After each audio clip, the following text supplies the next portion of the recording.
welcome everyone to yet another watch along. I'm here. This is Rage of Wrestling, Walter Cruz, Mr. Reliable, alongside the Renegade of Wrestling, JJ Williams. Noah should be joining us anytime soon. We are here. We are ready for NXT No Mercy. We should be starting in about 9 minutes or so. So we're gonna do a little hyping and talk about our picks. But how you doing there, JJ? I'm doing good, man. I mean, I've been better. Like I touched on last night, some stuff happened yesterday that don't really want to get into, but Mm-hmm. been better on that front. But as far as NXT, man, I am so set to watch my brand deliver another stellar show. Uh, I love the fact that they've gotten out of the performance center for the PLEs and they are taking the show on the road more often. Denver, Colorado tonight.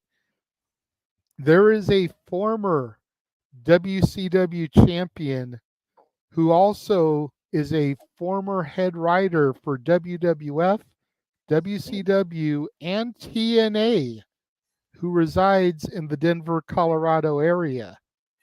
I wonder if he will be backstage at all tonight to check out the show. I didn't even think about that. You're right. He might be there to check out the show. But let's go ahead, since we only got a short time. Let's get into the card. We only got 6 matches here, but we like these shorter cards. I know we had a little Yes. discussion on Saturday Night Shenanigans about it. But let's start here. We're gonna go. We got Wendy Chu versus Kalani Jordan for the North American Women's title, the title that I completely forgot about. I was so tired last night. I asked, I said, we need another title. And you were like, oh, we got the North America. I totally slipped my mind. But yeah, see, it is working, though. The fact that they got another title. We got Wendy Chu. We got Kalani. And, Rosemary's lingering around there. We don't know what her role is. But what do you think will happen here? I still think it's too early for Kehlani to lose the title.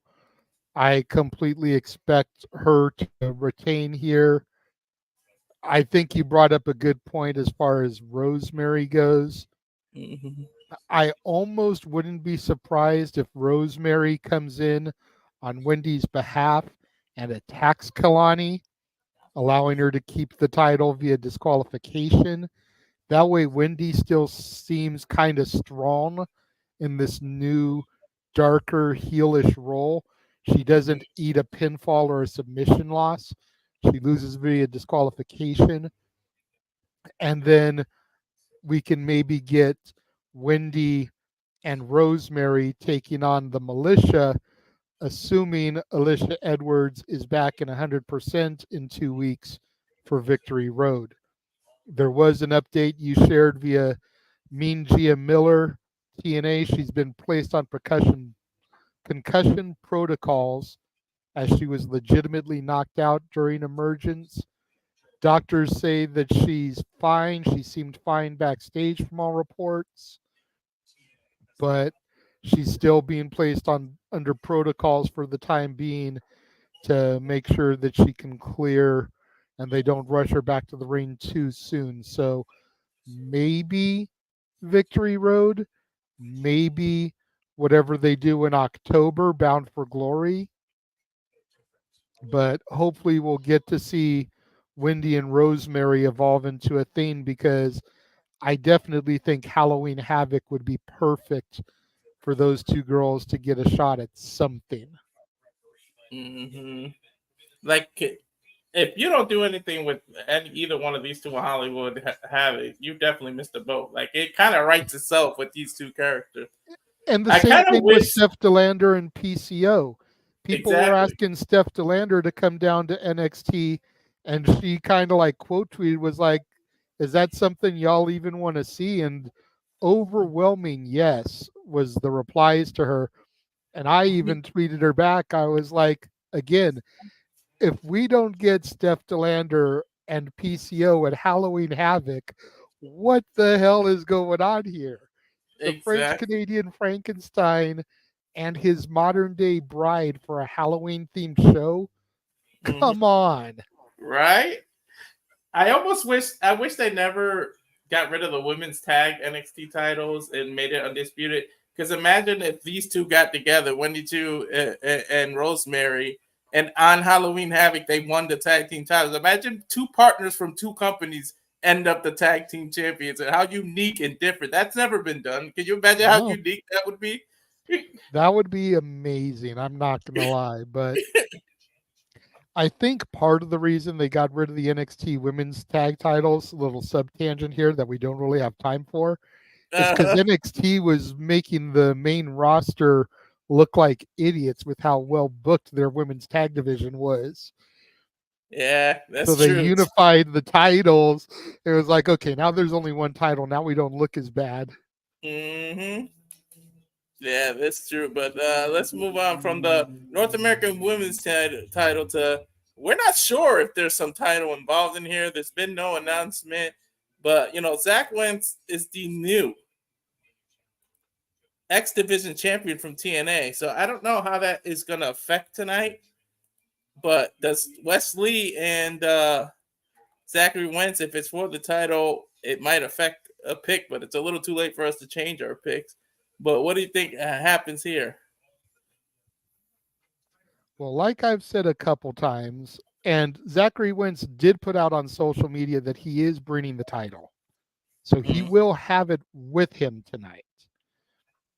But like I've said a couple times, I still think that they need to leave it a non title match and let Wesley pin Zachary Wentz.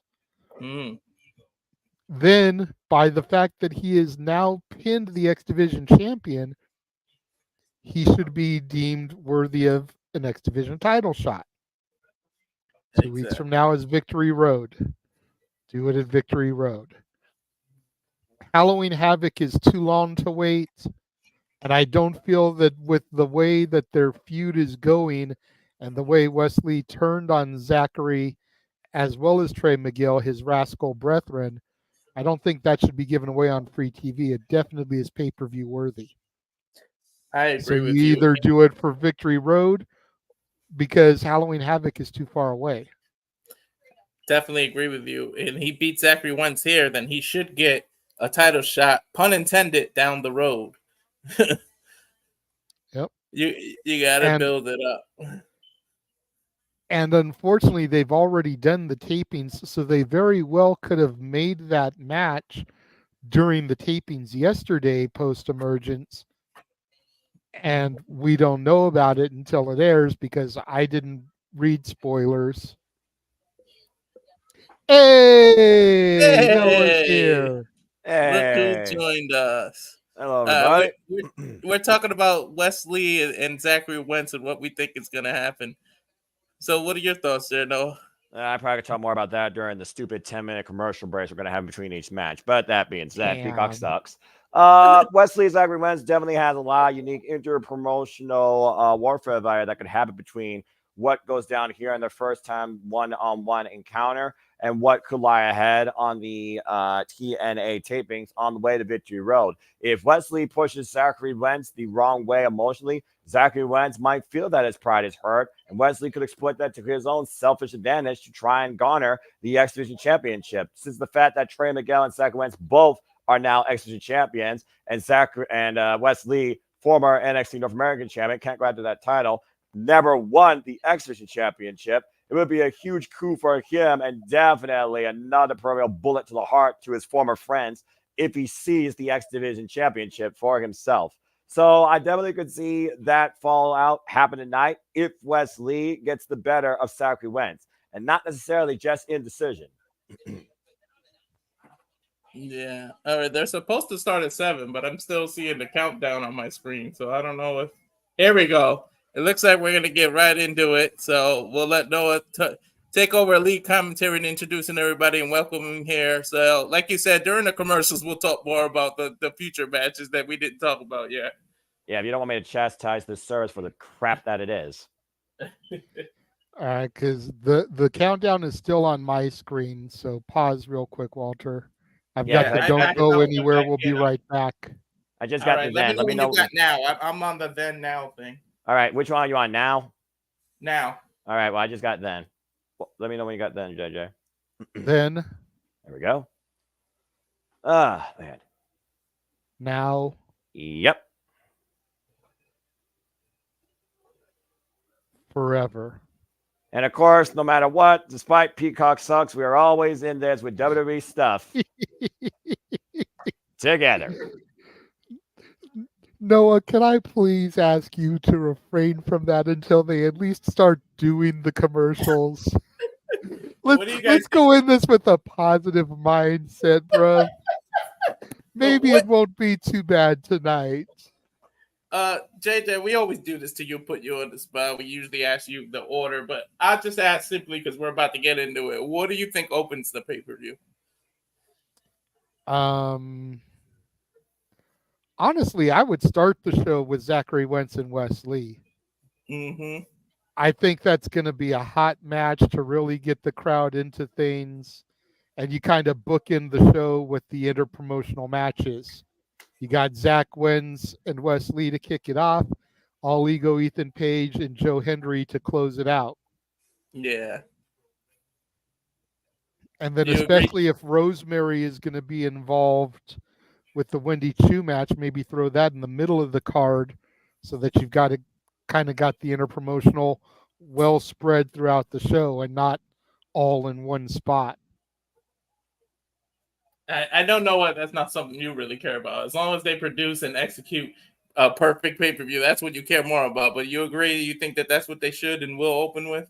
I more likely could see it being the NXT Tag Team Championships, the North American, because that always sets the precipice for this brand. At the end of the day, it's still NXT first and foremost. So I believe more likely it will be one of those two matches. And there's no such thing as a perfect show here in professional wrestling. There are those shows you remember, and there are those shows that are forgettable. There are those moments that you take away, and there are those matches that you recall being special. And I do believe there is potential for that to happen tonight amongst at least one of these 6 matches. And I also believe that we are going to be in for the special surprises, knowing the growth and development of arguably the best women's division underneath TNA with their longevity and legacy here in NXT. Either way, I truly do believe that NXT will surpass my expectation as a fan of professional wrestling versus Bash in Berlin. And that's enough for me to garner enough respect for JJ's brand. And with that being said, folks, as again, we look towards the future of NXT ahead of the CW,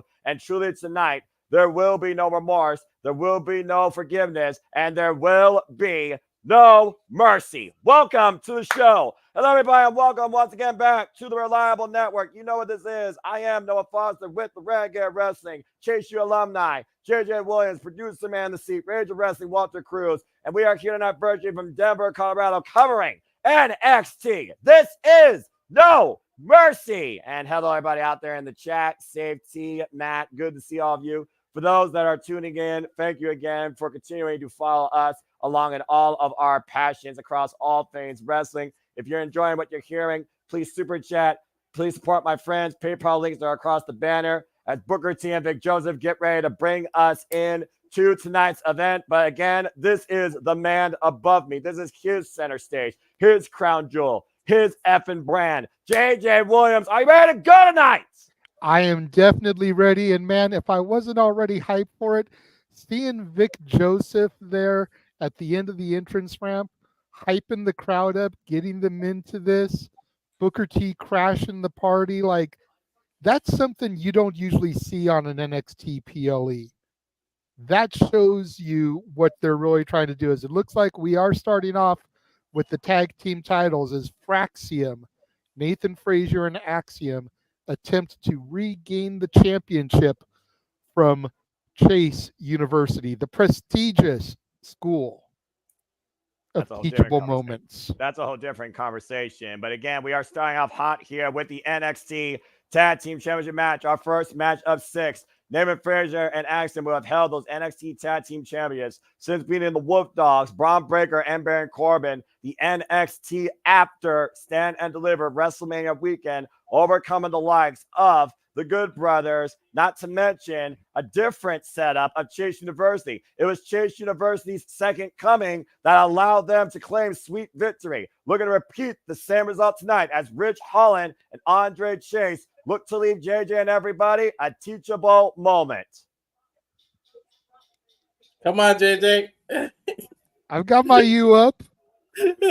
You kidding, man? You know, As soon as will it the music finally happen, started, I guys? had it up. I'm liking the black and gold shirts. And of course, They're, Hell. Camp University. I like that.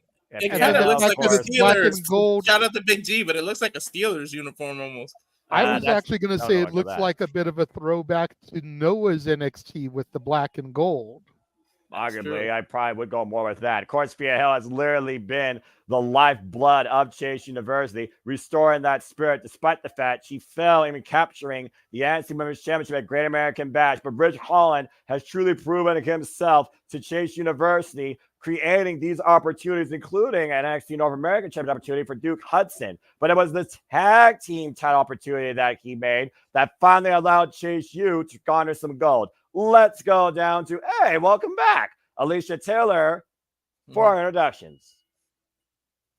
Guess I had enough of Mike Rome. Can't say I don't blame him. I love her hair, by the way. She's always had a wild style. Then again, she's also a ridiculous drummer. I think they're letting her do this because they had Samantha in Germany for SmackDown and then the pay-per-view, the PLE. That makes sense. I think they just left Alicia Taylor and told her, hey, we'll give you no mercy. Maybe she got with that hair. Maybe she got electrocuted by the lightning that wakes up PCO. Looks like Sonic the Hedgehog with that do. I don't think she has all 7 Chaos Emeralds here, and we'll see if Chase University has the formula for success once again here tonight at No Mercy. You know, the fallout may be just as interesting as the match. For there been teasing dissension between Axiom and his his partner for so long. Like, do we finally get that going here? Does Frazier and Axiom we do. Yeah. Well, if again, we know the reason we got this match because Riley Osborne and Duke Hudson weren't able to defeat Nathan Frazier and Axiom, which allowed them to get this rematch in the first place. But to your point, whenever it comes down to the gold, we've seen David Frazier and Axiom focus on what matters the most. And it's not necessarily their own self-agendas. But if they lose here tonight, this may be the last time you see these two working together. Side headlock being applied here to Andre Chase. The drop down. Axiom picking up speed. Caught with a knee to the midsection. Riley Osborne, who of course competed in Ultimate X just 2 days ago with the opportunity to become X Division champion. Tremendous showing, by the way, from the great prospect from the UK. And of course, you'll be part of the conversation on the Twix, folks. This trending #1 United States. Use the hashtag NXT No Mercy. And Nathan Banks, Chris LeClaire, and Matthew Hollister, good to see you all as well. Challengers right now controlling the other going to the champions. Of course, we know that Axiom and Nathan Frazier, they had a good run for these titles, 126 days. And it really is a team of speed and pace. And Nathan Frazier, oh my! Just to peel back the curtain a little bit, you got to wonder how conflicted Thea Hale is, because on the one hand, she's supporting her team who are the champions, but on the other side of things, her man Nathan Frazier is trying to get the titles back. So you got to wonder what's going on in her head from a personal standpoint. Again, you also got to wonder what's in the head of the rest of Chase U. Could there be a little bit of green-eyed monster jealousy that it took Rich Holland to get involved for Chase U to finally regain those tag titles? You never know if in the back of the rest of Chase U's head. Cover by Rich Holland. It's a 2 count. Tag. Well, that's again, a fair point, Walter. It's also not the first time that Chase University have been tag team champions. Drop kick. And both times, of course, it was Andre Chase that was part cover by Andre 2 count. That was part of the championship formula. Take a look at the replay here, by the way. The strength of Rich Holland hoisted up. Nathan Frazier, double underhook. But the last time that Chase U had the tag titles, Noah, it was just Andre Chase, Duke Hudson, and Thea. There were no third or fourth members. There was no Riley Osborne. And there damn sure was no Ridge Holland. And again, Chase U, of course, literally had those titles for, you almost could say, a cup of coffee. Yeah, I Yeah. think they only had him for like a week, maybe 2 tops the last 20, time. 21 days to be 3 exact weeks back then. in 2023 before losing it on their first defense to the D'Angelo family. And again, this is the first defense once again for Chase University as their second run as tag team champions. Nice double team combination by David Fraser and Axiom, wiping out Rich Holland. Running shooting star by Fraser. Here's the cover. Kick out by Andre at 2. No. So far, Axiom and Fraser are in one unit, one accord, no dissension, no nothing. They're focused so far. Oof. Again, great combination of offense there. Neutralizing Rich Holland. Redding shooting star press follow up. Tag to Axiom, making him the legal man. And it's still the kind of night, as we talked about earlier. Zachary Wentz goes one-on-one with Wesley. NXT Women's North American Championship on the line. Kalani Jordan defending against Wendy Chu, looking to put a nightmare to sleep. Tony D'Angelo looks for a new prize, the North American Championship, taking on the ruler, Obafemi, who is still, by the way, undefeated in NXT since arriving in January. And Roxanne Perez will defend the NXT Women's Championship against Jada Parker, while All Ego and Page defends the NXT Championship against everybody's favorite person they believe in the industry, TNA's Joe Hendry. Look at the Except for intelligence Train. his body between Rich Holland and Andre so that he can't tag immediately.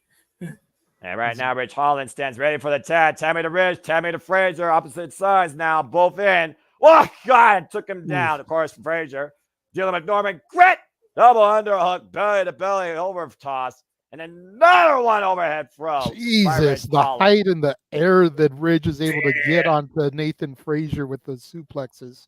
This is truly power versus speed now. Oh, my God. Oh, God. Taken down to retain at No Mercy. Kick out by Frazier at 2. He's pretty much ragdolling Frazier right now. Well, clearly, David Fraser and Axiom knew they had to try and neutralize the power of Rich Holland. That's the biggest obstacle they need to overcome in this match. Little known fact, gentlemen, that move that Ridge just executed was one of the ones I used to use when I wrestled. That was a finisher of mine. About to say, who hit it better, him or you? Oh, and Axiom got caught on midair. I'm going to go ahead and give props to him because of the fluidity that he did it with. He did it just so smoothly. And a smooth transition from the stalling position into that power slam. Now Rich Holland going up to the high risk district here in the Mile High State, as we're in Colorado, in the mountains. Rich Holland looking to fly. Diving headbutt to Axiom. What kind of damage does that do to Ridge? Oh! And out of nowhere off our screen, Frazier coming in for the save. And again, putting their own bodies at risk in the name of being called NXT Tag Team Champion, JJ. Again, capacity crowd on hand here. NXT No Mercy. Look at that crowd. Denver, Colorado tonight. Of course, taking in NXT, the hottest rising brand, and honestly, the brand of Washington WWE. Oh, accent. I could be wrong, gentlemen, but I believe this is the exact same arena they'll be in tomorrow for Raw. And to see that many people out there for NXT, that just warms my soul. Yeah, I bet it does. Again, Frazier. It just shows that there's a lot of people that want to see the NXT brand, and the fact that they're touring, at least for the PLEs right now, is the way to go. Ooh, look at the sea of Chase U shirts in the crowd. Right? The Chase U section. Oh, good grief almighty. Drop kick by David Frazier. Did you see the ease that Frazier hoisted Andre Chase up to the top turnbuckle there? Well, of course, I think you got square in the jaw too there, Noah. A student of Tyler Black, suffering Rollins, Rich Holland looking to take David Frazier's head off here. Pump kick. That's what costed him. That's what cost him. Nathan Frazier bumped that rope, crotching Axiom as he was getting ready to go for the Spanish fly on Andre Chase. Wait, Is Andre Chase going to do a Spanish fly? Andre Chase! Are you kidding me? Tiger driver into the cover. 1, 2, kick out. No. Andre Chase is about 6'3", pulling moves like that. Wow! He at ringside is like, what the fuck? Look at that Spanish fly again. Well, clearly, holy shit! And a follow-up Tiger driver. Perfectly immediately, no hesitation. 2.5 for the professor. But You we want gotta to get talk back. about a teachable moment, Noah? Right then and there was All right. one. Look, I'll say it once, I'll say it again. Andre has earned my respect. Addison fine bat, though, 2-on-1 in this situation. Rich Holland now legal. Knee in the midsection again. Knife edge chop. You gotta respect Axiom too for kicking out of that. There was Yeah, no hesitation, definitely. no Yeah. space in between moves, and he still kicked out. Great show of resilience by the inaugural NXT Heritage Cup champion from NXT UK, the former A-Kid. Shout out Now, to Datilla who just popped into the chat and gave Tag. some props to that Spanish fly. And meanwhile, Axiom taking down Chase Oh. U. First kick to Rich Holland. Now Axiom might be looking to fly. Andre's legal, by the way. Caught with an elbow on the tope suicida. David Frazier coming in, though. And David Frazier picked up speed to the 100. Oh, no. Uh-oh. Got caught. Got caught. Oh, wait a minute. Watch Axiom. Oh, I've seen this move before. Both men pushed into the apron. Hardest part of the ring. The brute strength by Ridge Holland. And again, driving the challengers over the barricade. Whoa! An axe from David Fraser answering Khan with a double axe handle leap. But to your point, Andre Chase is the. But to your point, Andre Chase is the legal man, so it doesn't matter what they do to Ridge outside. That's true. And right now, Axiom is legal for the challenger side. And 10 made David Frazier. Axiom, though, looking to fly. Split leg front splash to Andre Chase. And Axiom right now looking to neutralize Rich Holland. Follow-up kick from the apron. Ridge is down. Axiom's down. Frazier legal. Springboard. 450 on Andre Chase. Oh. Do we have new tag team champions? Kick out. No. That was a beautiful 450 splash. This is a beautiful kick out from my Professor Andre Chase. That's safe. David Frazier, though, perfect rotation and execution up to 450. 2.5, though, on Chase Hughes. Andre Chase. I think a lot of people sleep on Andre Chase's ability, and I think he's really getting the opportunity to shine here tonight. And Axiom right now, nowhere to be found. Like David Frazier. Sabazaguri. Back at fist, though, by Andre Chase. Tab made to Rich Holland now. Oh, wait. Whoa. No way. Device? No way. No way. Doomsday Device connects. And Rich for the cover to retain. Kick out by Frazier at 2.5. How the hell did he kick out of a Doomsday Device? This just shows what it means to both teams to leave here the tag team champions of NXT. We talked about it Friday during with Nick Nemeth's match. It's about who wants it more. How bad do you want it? Are you willing to sacrifice everything? Buckle bomb. Did you catch that double team? Power slam. Andre changed the cover. Axiom drop kick. Drops Ridge on Andre to break the cover up. All 4 men down. Ooh. I don't know if he did that on purpose, but it worked. Again, hot start here tonight to NXT for the NXT Tag Team Championships. The former tag champs, Axiom and Nathan Frazier, taking on Chase University's Andre Chase and Rich Holland, the 38th Tag Team Champions in NXT history. Oof. That has a great shoulder blade by Axiom to Rich Holland. Big right hand, drops Axiom. And Nathan Frazier. Who's legal? Is it Andre? It's Frazier and Andre, who just caught Andre with a kick. And now hoists up Andre Chase onto the top turnbuckle pad, looking for something big here out of the corner. What is it going to take to keep one of these men down? Whoop! And Nathan Frazier lands on his feet. Step up like a cat. Tab made by Axiom, hooking him up. Superplex! To Andre Chase. Hoisted up. Brain Buster super kick combination. Axiom with the cover to regain the title. Kick out again. Oh. This match is full of teachable moments, gentlemen. Yeah. And it definitely smells more than just like Team Spirit. I think I know what's coming. Oh, and there we go. That was going to happen. Axiom accidentally super kicked Nathan Frazier. Andre Chase with the tag to Ridge. Ridge is ready. Huge clothesline lariat, turning Axiom inside out.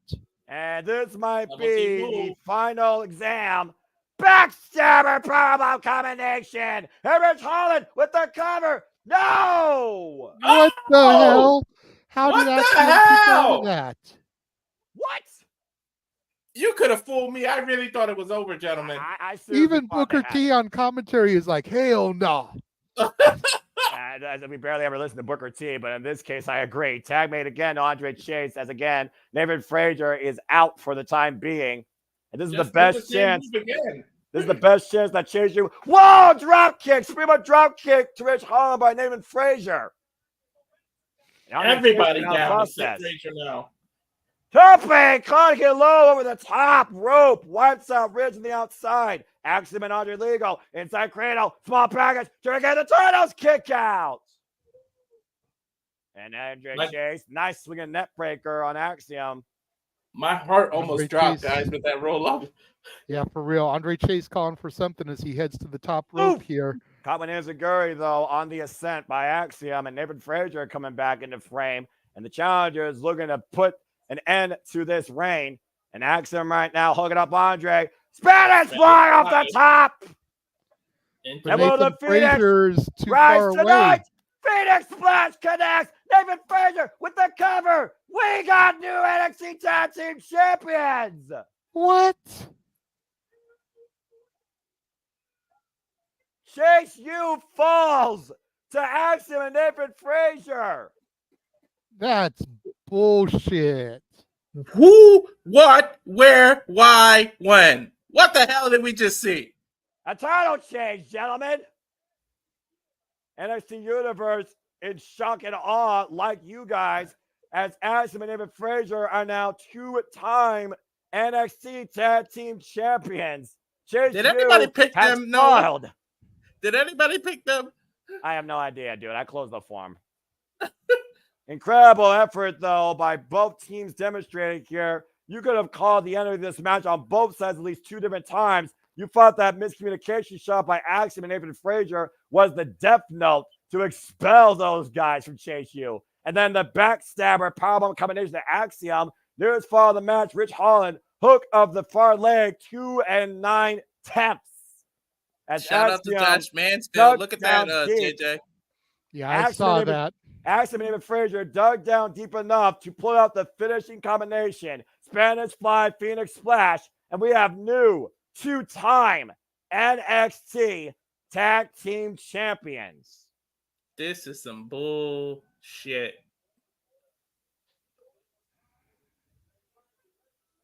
Man. And again, what the hell? Where did this come from? Like, why? And now, once again, Chase U literally has nothing. Well, they do say everybody. Oh, wait a minute! Oh. Rich Holland just wiped out Duke Hudson and Riley Osborne.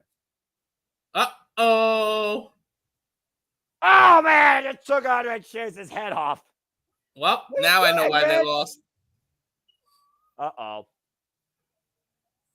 Oh, there goes the MVP. Rich Holland has snapped. I think Rich Holland just dropped out of Chase University. Yeah, I think he withdrew from all classes. The only person to drop out of Chase U quicker was Noah Foster. Exactly. This is accurate.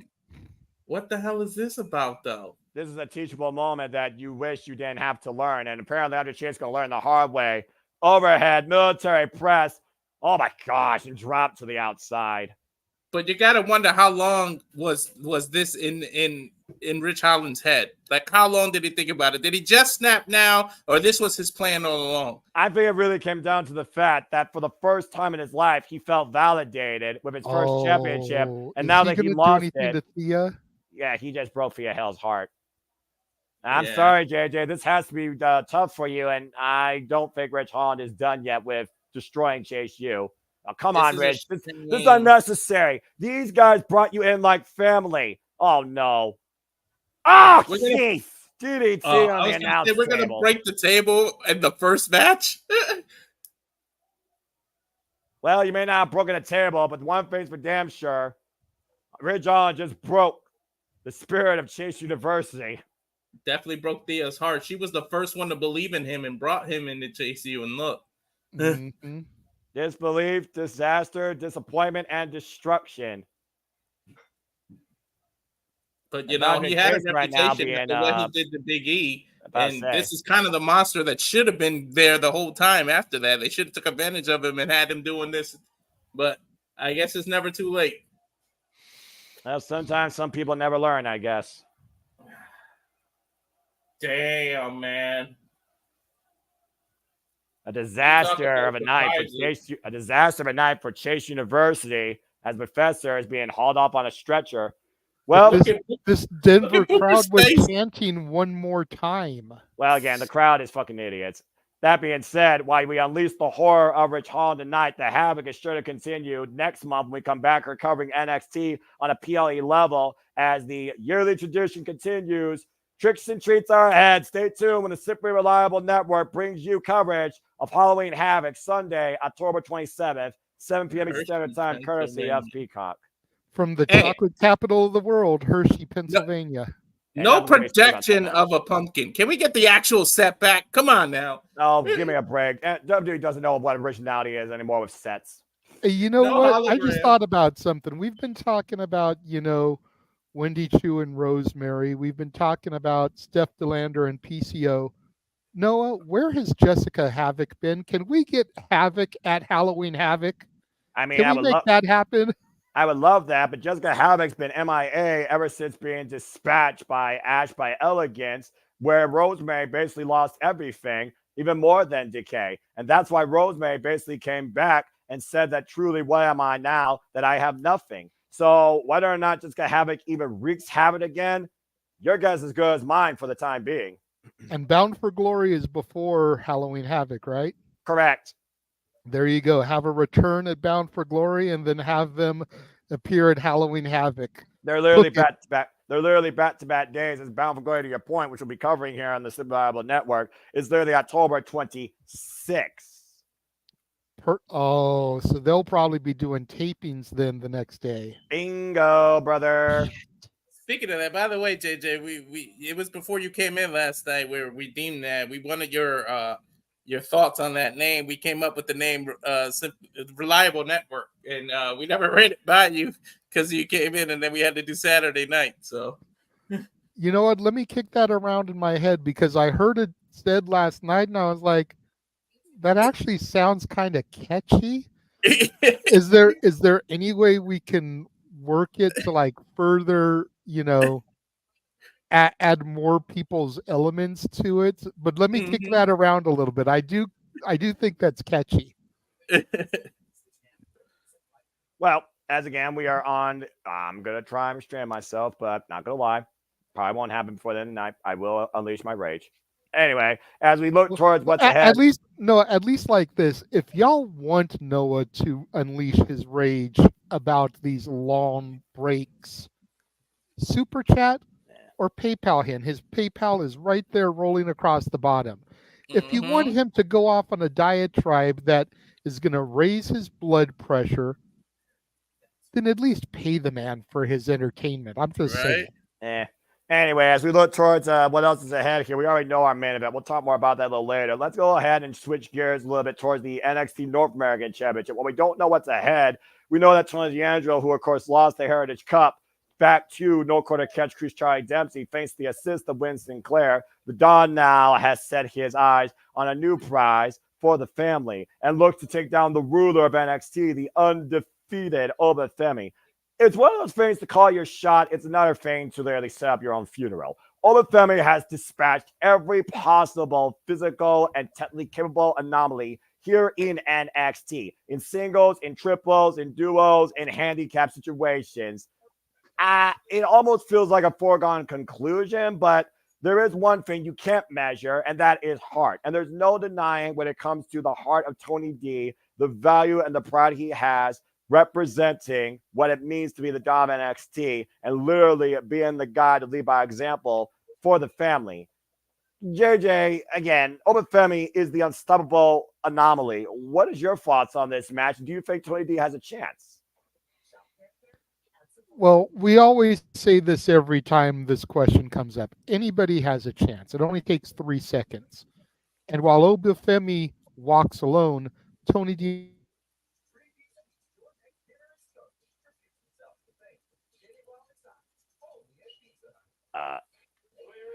Did he freeze? Yeah, Am try I again. there? Yes, you are. You Okay. there you derailed go. for a moment. Try again. Okay, sorry about that.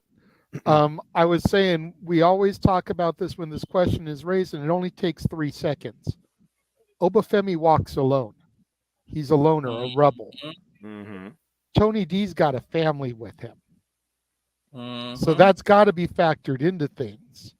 You know, Definitely. is Obafemi going to be able to withstand the entire D'Angelo family, or will the family be too much for him? I don't know. But before I give my opinion, ding, ding, ding. We got a super chat here from Daniel saying, "Ran away, Noah."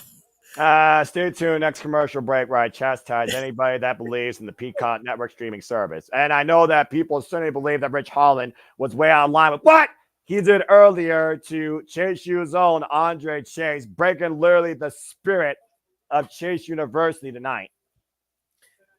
Going back to Oba, I really think Oba wins here, and I think if you don't do it tonight, maybe this Tuesday on NXT, he gets on that mic, tells everybody how he's dominated, and Moose ends up showing up, and we're gonna go for that either on Hollywood Havoc or maybe Victory Road, one or the other. Either we're gonna get that on a TNA's pay per view or a WWE's PLE, but I feel like Moose is gonna pop up either tonight or Tuesday and end up being the next challenger for Obafemi. And I Nah, need that.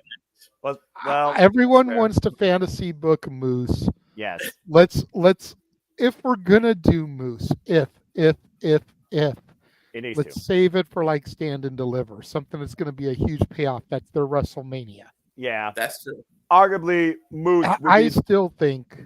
Go ahead. Sorry, I still think that Javon Evans is going to be the one to eventually dethrone Obafemi. That's a hot take considering that guy is nothing but bouncy. And literally, Obafemi, if he wanted to, probably could bounce that guy across the United States. He's gonna bounce his Obafemi, way to a title shot. Obafemi is a monster. At Halloween Havoc, that's how you book PCO to come in. Monster versus monster.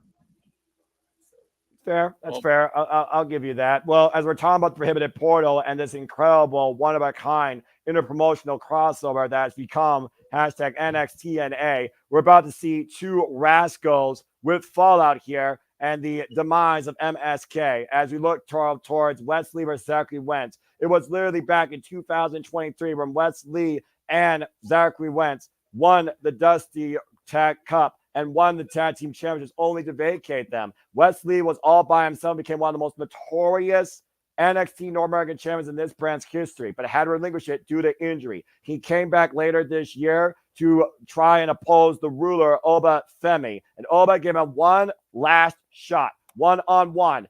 And the ruler humbled him and made sure he could not challenge for that title again after beating him at Heatwave. While Wesley was questioning his future and looked like he was going to leave NXT, faces of his past crossed the line. Trey Miguel and Zachary Wentz and the Rascals once again were reunited, and it felt so good as they went on an incredible run as a trio, undefeated in both TNA and NXT. It was when they had the chance to become three-time NXT Tag Team Champions. MSK against Axiom and Nathan Frazier at NXT Grand American Bash. It was the Rascals that failed, and Wesley ate the pin. And just like Ridge, took out all his rage, frustration, and disappointment on his former best friends, saying that they left him alone. well, guys, I know we're in the infancy of it, but what do you guys think of Wesley's heel turn so far? Like, does it work? Does it fit him? Is it believable, or is it just too early to tell? We'll start with JJ because it's his I'm gonna say it's too early to tell. Like, I really like Wesley. I do feel like his character was getting a little bit stale. I don't know if I would have pulled the trigger right here though, where they did. You know, I personally would have given the Rascals MSK the tag titles, and then once the run was over, maybe pulled the trigger. But I it's still too early for me to tell. Well, also, Yeah. tell the tape here, guys. We are looking at an NXT, a WWE superstar taking on a TNA wrestler, as Wesley is looking to prove a point tonight against a brand new X Division champion with title on shoulder. And really know, quickly, before we get too deep in this match, I do want to comment on what A put up there about us using PayPal now. Yes, we decided a while back when things went down with the Jeff Meacham network, which we hope nothing but the best for Jeff and whatever he decides to do going forward. But when things went down with the Jeff Meacham network and Jeff's suspension, we decided to start using PayPal more specifically for our karaoke nights and stuff, because it wasn't fair that me, Greg, and Jeff were the only ones reaping the benefits and everyone else was being put out to humiliate and embarrass themselves. So we started doing PayPal so that if you wanted Noah to sing, Noah gets paid for his embarrassment. You want Walter to sing, Walter gets paid for his embarrassment. James gets paid, etc. So that's why we have it going across the bottom here periodically as well. I'm right now the only channel that's monetized. So if you want to show Noah some love and support, if you want to show Walter love and support for producing the watch alongs here, send him a little thank you to his PayPal account. Everybody on the team deserves to reap the benefits of their hard work. I know some, like Noah, don't really care about it, just happy to help a friend out. But Noah has long been considered the MVP, the voice of the networks. He deserves a little bit of something. And I won't pull a Ludwig Kaiser and say, we demand your gratitude for Noah. But he deserves a little gratitude shown his way as well. Yeah, you're nice. Well, I guarantee you, Wesley's not going to show any gratitude towards Zachary Wentz presenting this one-on-one opportunity for him to prove that he is better than him. Of course, Zachary Wentz now the 107th X Division champion after winning the X Division title in Ultimate X at Emergence, outlasting Hammerstone, Riley Osborne, Laredo Kid, Jason Hodge, and of course the former champion Speedball Mike Berry, who you know will be catching in his rematch sooner rather than later. The rings are underway for this first time ever one-on-one contest. The WWE superstar versus the TNA wrestler. So says Wes Lee. Back elbow strike by Wes Lee in the early going here. Handstand. And again, both these men incredibly agile. And right now, And so both far, these men know each other so well. It's going to be interesting to see what works to put down the opposition. They know their moves so well. Well, again, former tag team champions 2 times over. MSK, here's the cover, the roll up, and Wesley gets a 1 count. And what I also find interesting here, cover, 1 count. No Trey Miguel, the last member of the Rascals. And of course, also Trey Miguel, former X Division champion. 2/3 of the Rascals are been X Division champions, a feat that Wesley was unable to accomplish as Desmond Xavier in his time in TNA. That's fair. And I mean, who's to say that Wesley won't ultimately add that accolade to his resume? The other thing, we were talking about it as soon as Zachary Wentz won the X Division title on Friday, they did not announce this as an X Division title match. So the title is not on the line. Harkening back to my point, if Wesley can pin Zachary Wentz here, you got to figure he's going to be in line for a title shot. Again, if the pride of Zachary Wentz's hurt emotions run wild, you very well might be onto something. Of course, TNA has Victory Road in 2 weeks, and then they go Bound for Glory next month. After on NXT a Friday the 13th, no less. Well, I mean, superstition is what it is. Nice corkscrew out of the corner. Here's the cover by Zachary Wentz. It's a 2 count on his former Rascal friend. You know, guys, I'm rattling it in my head to what you said, JJ, and I almost feel like you're right. They did it too early. I almost feel like it would have meant more if he actually turned heel on Impact Television. If he did it in TNA, the original company where they all were together, it almost would have been more, forgive the corny pun, but impactful if he went heel there on the Rascals. Nice possibly. Chop block there as Zachary Wentz shoulder driven into the LED ring post, and Wes Lee has taken advantage and regained control. Take a look at the replay here, by the way. Nasty collapse of the leg on the apron, and then thrusting Zachary Wentz left shoulder into that LED ring post. And you got to consider that Zachary Wentz also is coming in here banged up, considering, again, it was literally 2 days ago he was involved in Ultimate X. Yeah, and then yesterday, granted, we don't know results or what matches occurred because we stayed spoiler free. But yesterday was the post-emergence tapings for the next 2 weeks leading into Victory Road. So Zachary Wentz was in some sort of action on those things as well. Whether it was tag action with Trey Miguel or singles action defending the X Division title. Yeah. So he's truly worn out. He may have pulled triple duty. Yeah, right? MSK last time were NXT Tag Team Champions for literally 6 days in 2022. The nasty impact, pun intended, to Zachary Wentz on the apron. Now hammerlock and rising knee strikes here. Give a shout out, by the way, to NXT. Of course, Pro Wrestling Noah as the M1 victory concludes. And Josh Briggs, Taman Heights, tremendous showing. Did not make it to the finals, as it was determined by Kaito Kiyomiya and Kano. Of course, y'all can watch that at Wrestle Universe, but Keiji Muto was thoroughly impressed with what the NXT talent brought. And that's all I care about, is that they left a lasting impression and a positive impression. Tavion Heights representing the No Quarter Catch crew and Josh Briggs. I questioned them being the choices when they were first announced to go over there. But as long as, like I said, as long as they left a positive impression, that's what matters to me. Clearly, Wes Lee wants to leave a lasting impression against Zachary Wentz, the former named Nash Carter, when he was here in NXT. And now Wes Lee with the cover gets a 2 count. I mean, again, what is Wes Lee looking for here? I mean, besides just a selfish, arrogant statement. I mean, literally, he was within a finger's grasp of becoming 3-time NXT Tag Team Champions. And it wasn't Zachary Wentz that failed. It was he that failed. He was the one that got pinned. So at the end of the day, isn't he just literally mad at himself versus his friend? Pretty much, to be honest. I think Wes Lee is looking to prove a point here. I think that Wes Lee was so shook and distraught when the drama unfolded with Zachary Wentz that caused him to have to leave NXT, that he wants to prove that he was able to pick himself up, stand on his own 2 feet, become arguably the most dominant North American champion in NXT history, and he was able to do it without Zachary Wentz or Trey Miguel. And there's a reason for it. 11 defenses, to your point. He held that title for 269 days. What a handstand springboard, brought the knee strike to the side of the head of Wes Lee.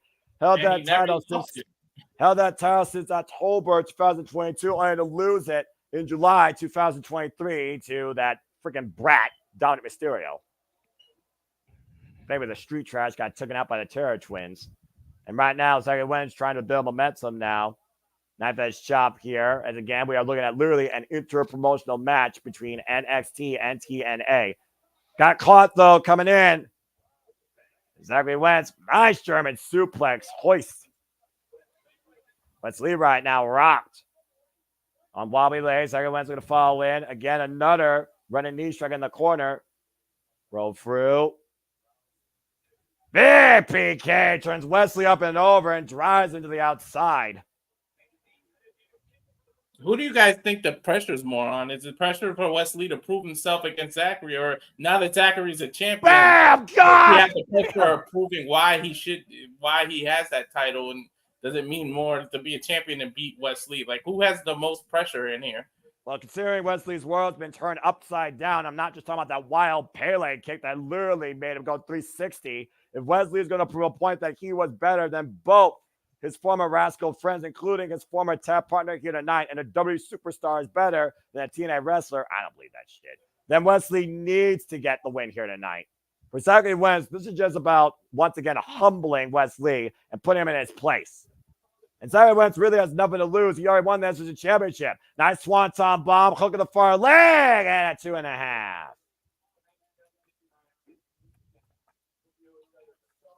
And again, as JJ alluded to, these two know each other so damn well. They're going to have to find a way to surprise the other to come out here tonight with the win. But I think, again, JJ, I don't think Wesley's looking for a win, more so as he's looking for a statement. Agreed. Get But this if in making his statement, he can get the victory, Wait, roll up. again, that gives him an opportunity, or should Ooh! Meteora roll through. In the Boston Crab by Zachary Wentz. Great transition. But he's right there Wesley- by the ropes, Noah. There's Yeah. no way that, he's dragging him back to the middle of the ring. And you were I was just gonna say the same thing, JJ, that he's close to the ropes and then boop. And remember, Wesley came back from a back injury. Yeah. You know what else we're not factoring in? We don't know how Trey Miguel feels about all this. He's kind of stuck in the middle. We don't know. It's just between these two, really. Trey Miguel hasn't really been on one side or the other. So he may be a key factor in all this too. Big super kick by Zachary Wentz, rocking Wesley's jaw. Wentz it up and over, lands on the apron though. Catches Wesley with an enziguri, rocking the former NXT North American champion. And now Zachary Wentz looking for something high risk. Oh, he got caught by Wesley. Holy man! Massive Rana. And He Wesley off literally the had to second jump rope. at least 10 feet in the air, guys. And it's enough for the win. 2.5 off the Phoenix Splash of sorts off the second. And stand. Oh, man. Knee to the back of the head. Cover for the win for NXT. 2.5. And for himself. Going back to my earlier point, though, JJ, how do you think Trey Miguel feels about all this? I'm not really sure how he feels. I think that's why he's not there, at least not visible right now. He very well could be in the back ready to make an impact, pun intended, but he's not out there at ringside because we don't know how he's feeling. And we don't even know, honestly, JJ, if Trey Miguel's in the building. And right now, again, with the pride being shown here, not just for TNA, but for, again, the name Rascals being demonstrated by Zachary Wentz and Wesley right now, literally just teeing off against his former tag team partner here. Went for the kick. Wentz was able to duck it, pushes Wesley off, and Zachary Wentz picked up speed again. Both these men have position. Oh, my God! What the like hell was that? Destroyer DDT. And a meteor fall up by Wesley! It's like a Destroyer reverse DDT. I want to see that again in a replay. I want to see the whole sequence because, to your point, one got DDT'd and then the rebound momentum of Wesley sent him into a meteor on Wentz, and literally his own momentum drove all the way to the outside of the ring, and we're at a reset. Crowd chanting, "This is awesome," and I couldn't agree with them more. You would I think they agree would right now, go too. through a replay to that. Oof, and Wentz just ripped I'm sure down. we'll see it post-match. And no doubt, You got to figure this match is moving way too quickly to be wasting time with replays.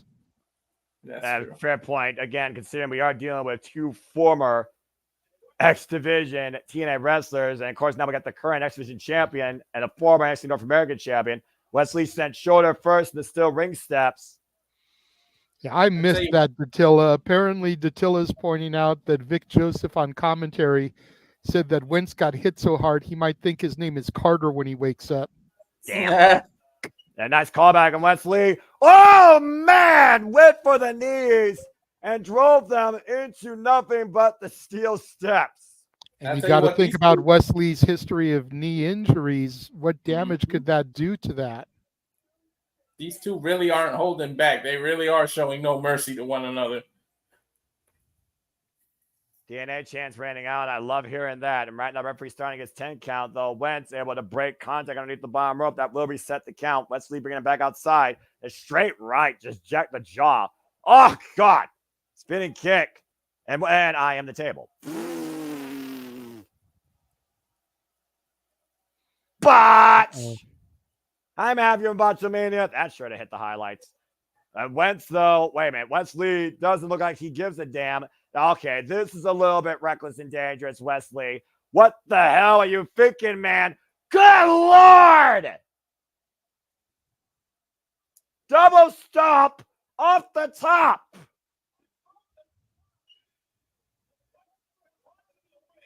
Wesley truly throwing cards to the win. Injury be damn. To destroy his past, Wesley will destroy himself in the process to prove his points. Like I said, these two really not showing each other any mercy at all. Definition of no mercy being demonstrated here. Once again, the left shoulder thrusted into the ring. What's Wesley looking for here? Well, wait a minute. He's got the championship belt, the X Division title. Throws it down. The disrespect to the legacy of the X Division. And Wesley can't use a chair. He would get disqualified here. Referee admonishing him. I don't think Wesley gives a damn. Don't do that. And then Trey Miguel! We were waiting to see where he was. There he is. And you knew Trey feeling the chair. You knew Trey could only see so much. Oh my God! Destroyer off the apron. Canadian Destroyer running off the apron to Wesley. Zachary Wentz in the driver's seat. And you figure the Destroyer originated in TNA from the Canadian Destroyer P.D. Williams. Yep. Oh my God, Cutter. UFO! UFO! Cover! TNA with the win! Wow! Well, I guess we know what side Trey Miguel's on. He immediately went in there to hug Zachary. Zachary Wentz survives the West Side United NXT thanks to an actual friend. Zachary Wentz dispatches Wesley. What a win here tonight for TNA on NXT. What did you call that Cutter of Wentz's, Noah? UFO. The UFO, okay. Yeah, again. You know, after seeing that, that's got to be why Sol Ruka's not booked on this show, because that's eerily similar to the Soul Snatcher. Exactly. You just don't want to have two of the same big move on the show. We were talking about earlier, Trey Miguel, how much can he actually handle? And again, running Canadian Destroyer from the apron to the floor, dropping Wesley on his head. And this massive off the top rope cutter. UFO. Unidentified flying Wentz gets the win. I'm already down 0-2 in my picks. And then again, Trey Miguel in there to hug him and embrace him. Yeah, same. I'm down 0-2 and I don't even care. Me neither. Me neither. Incredible win and statement made. Revenge found by Zachary Wentz as a TNA wrestler beats a WWE superstar. Now, apparently Matthew Hostetter is down 2 also. Yeah. Congratulations to Zachary Wentz and TNA. Man, a lot of bad blood was spilled there, and neither man were even shedding red. But of course, the next time we cover WPLEs as Cody Rhodes. Why would you scout this early ahead of going back home? October 5th, of course, we'll be back here covering WPLEs here at the Reliable Network. We go back to a classic. You think No Mercy's brutal? Wait till we see what Bad Blood is shed inside Steel. WWE brings forward Bad Blood Saturday, October 5th, from where it all started. So stay tuned for more on that. Guys, does Wesley maybe go fishing in the TNA locker room or the NXT locker room? Does he find somebody to have his back to go against the Rascals? He needs backup, pretty much. I don't think he can take them on by himself. So it'll be interesting to see where Wesley goes from here. We'll have to see when we tune into Impact this Thursday. Mm-hmm.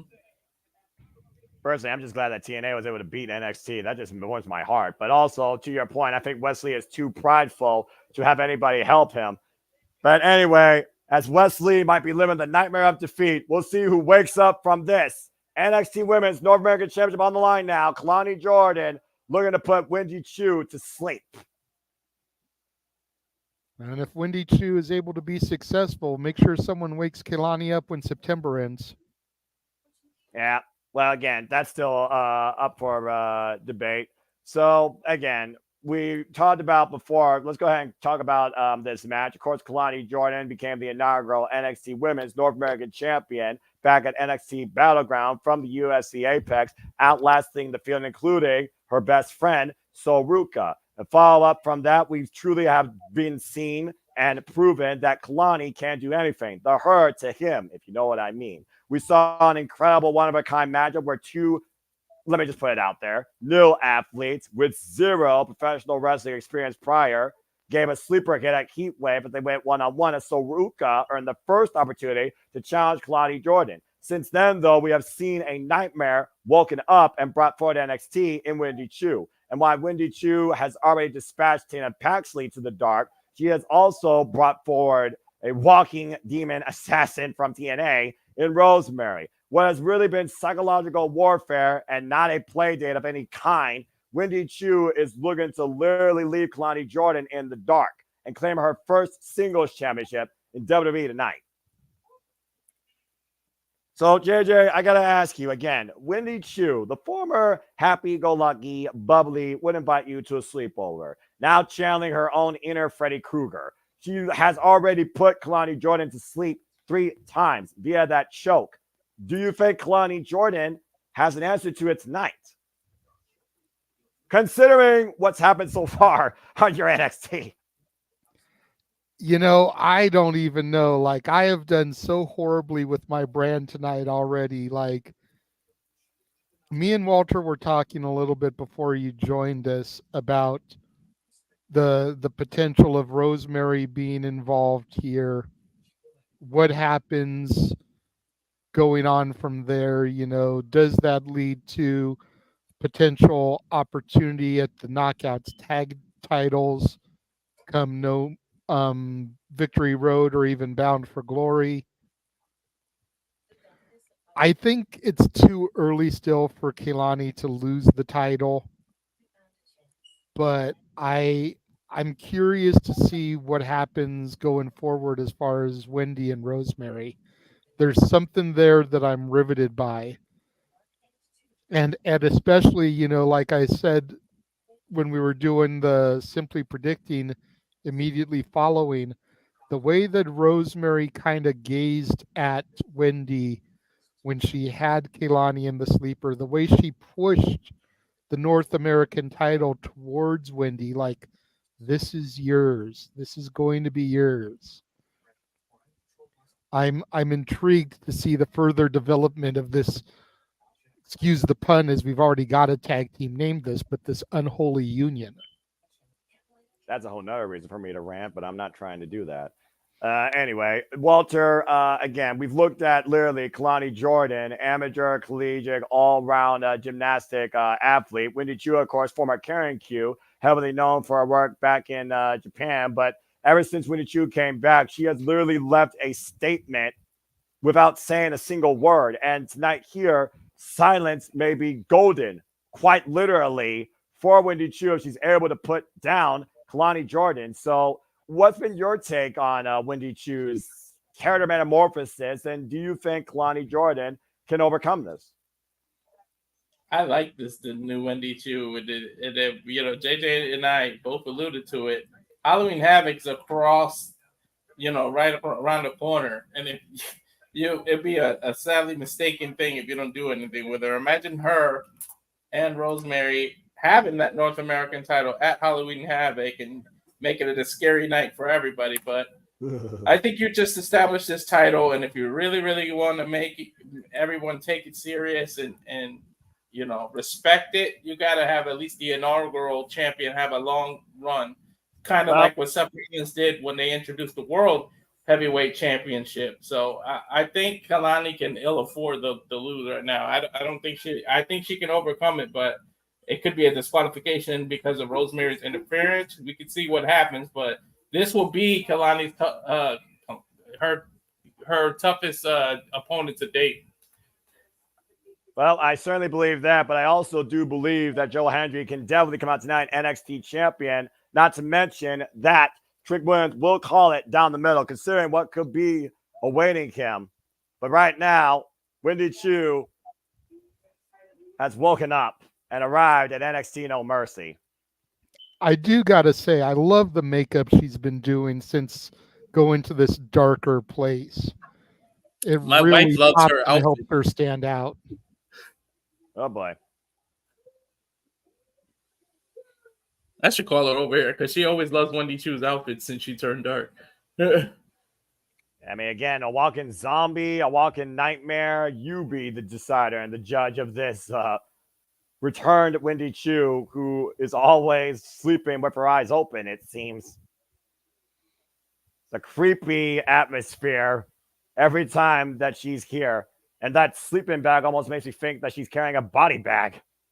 Right? I mean, last time it came into play, she had the title in there. Well, You've got boys, right, Walter? You Huh? don't have any girls? All boys. Okay. Because I vaguely remember like a Monster High or something like that. Like Wendy Chu looks like a walking Monster High doll. Oh yeah. she might break this doll and send her to You're talking and about send her polar to night. opposite.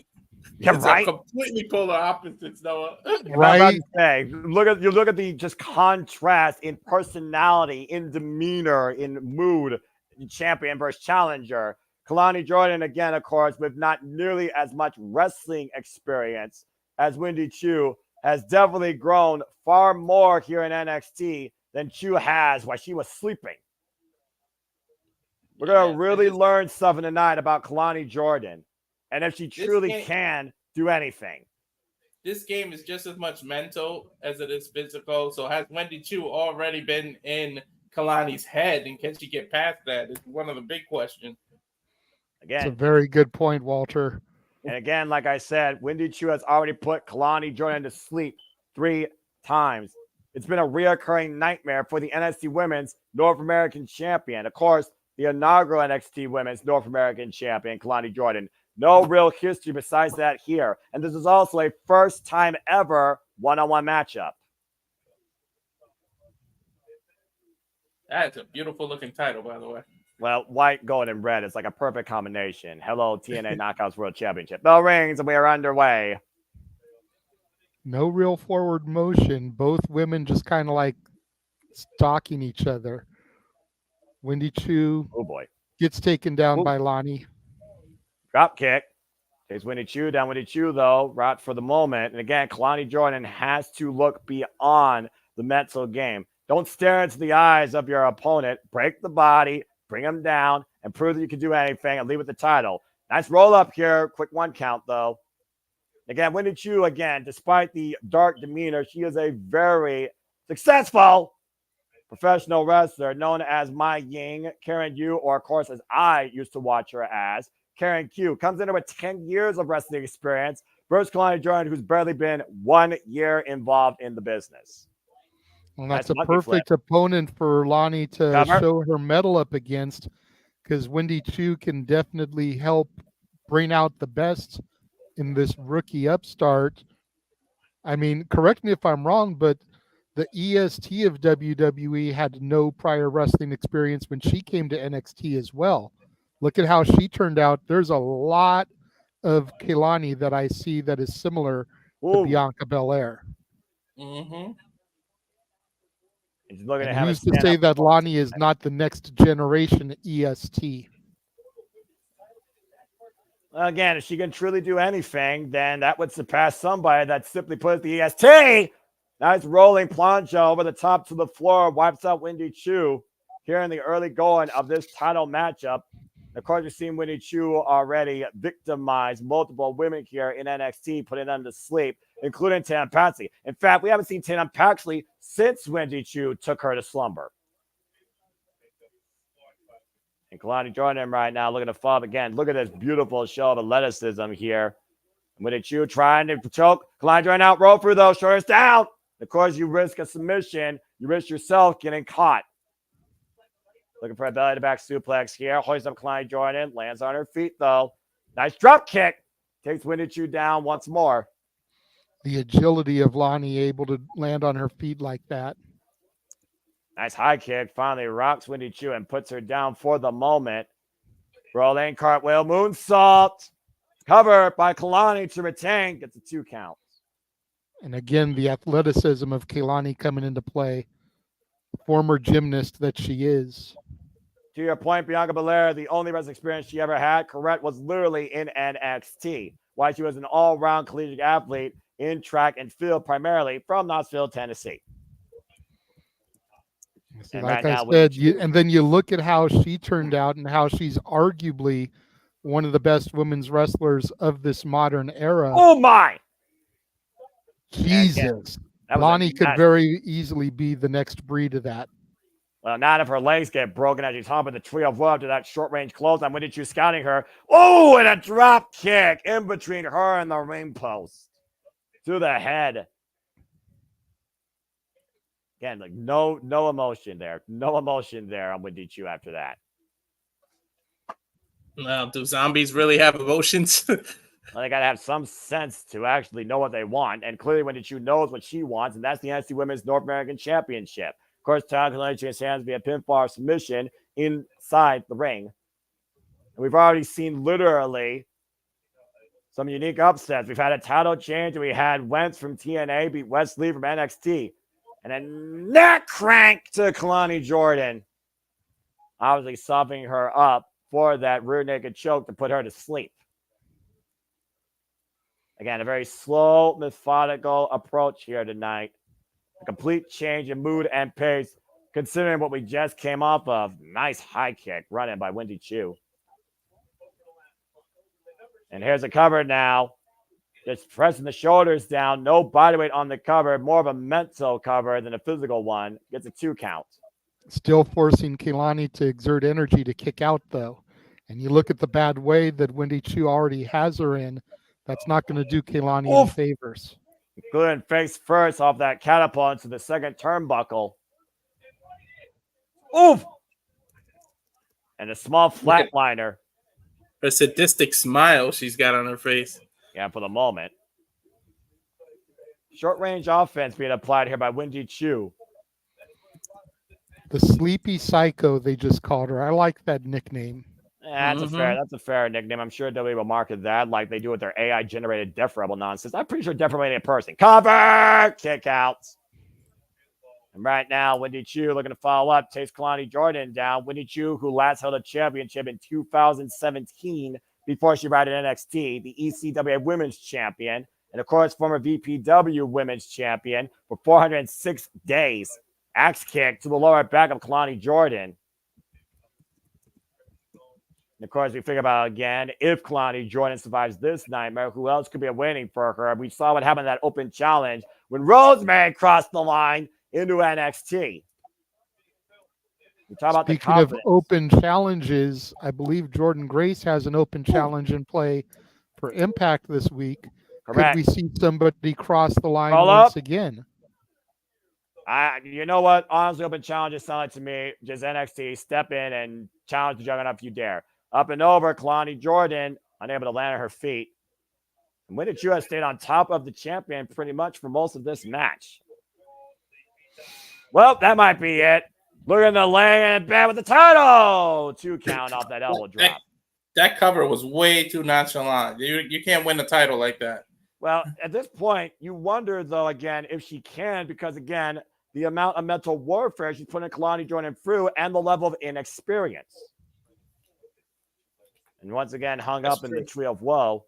You got to look at the tail of the tape here, Walter. Kalani Jordan has less than 1 year of experience. This is her first ever championship, her second ever defense. And Wendy Chu, Q, has been going at this for over a decade. Up and over. Yeah. And already put Kalani Jordan to sleep 3 times. And she already tried that choke once. And we saw the fear in Kalani Jordan's eyes. Both women collide in the middle of the ring. Both women down. Kalani was able to shake the cobwebs just enough to get Wendy to back off so she could get out of that tree of woe position. As we get a shot at that beautiful title. That's what this match is all about. The NXT Women's North American Championship hanging in the balance where so many promising individuals like Fallon Henry, like Jasmine X, like Carmen Petrovic just are waiting in the wings to possibly challenge for it.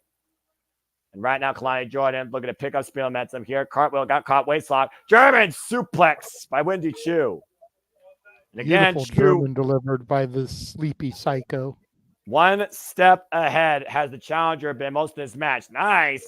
Back elbow strike, though. Didn't see that coming, though. It's Kalani finally takes Chu down for the moment and might be feeling something. Besides the pain in her lower back. Again, the confidence, the drive of the champion. Sidestepped, though. For a moment, got caught with a kick. There's an old cliche that always says, never underestimate the heart of a champion. So, well, heart's the one metric you can't measure in this business. Mm-hmm. Irish whip reversal by Wendy Chu, but Kalani getting the better, using the second rope for leverage. Catcher with tornado DDT, rolls through, maintains The problem hold is, does of Wendy the Chu front even have face a lock.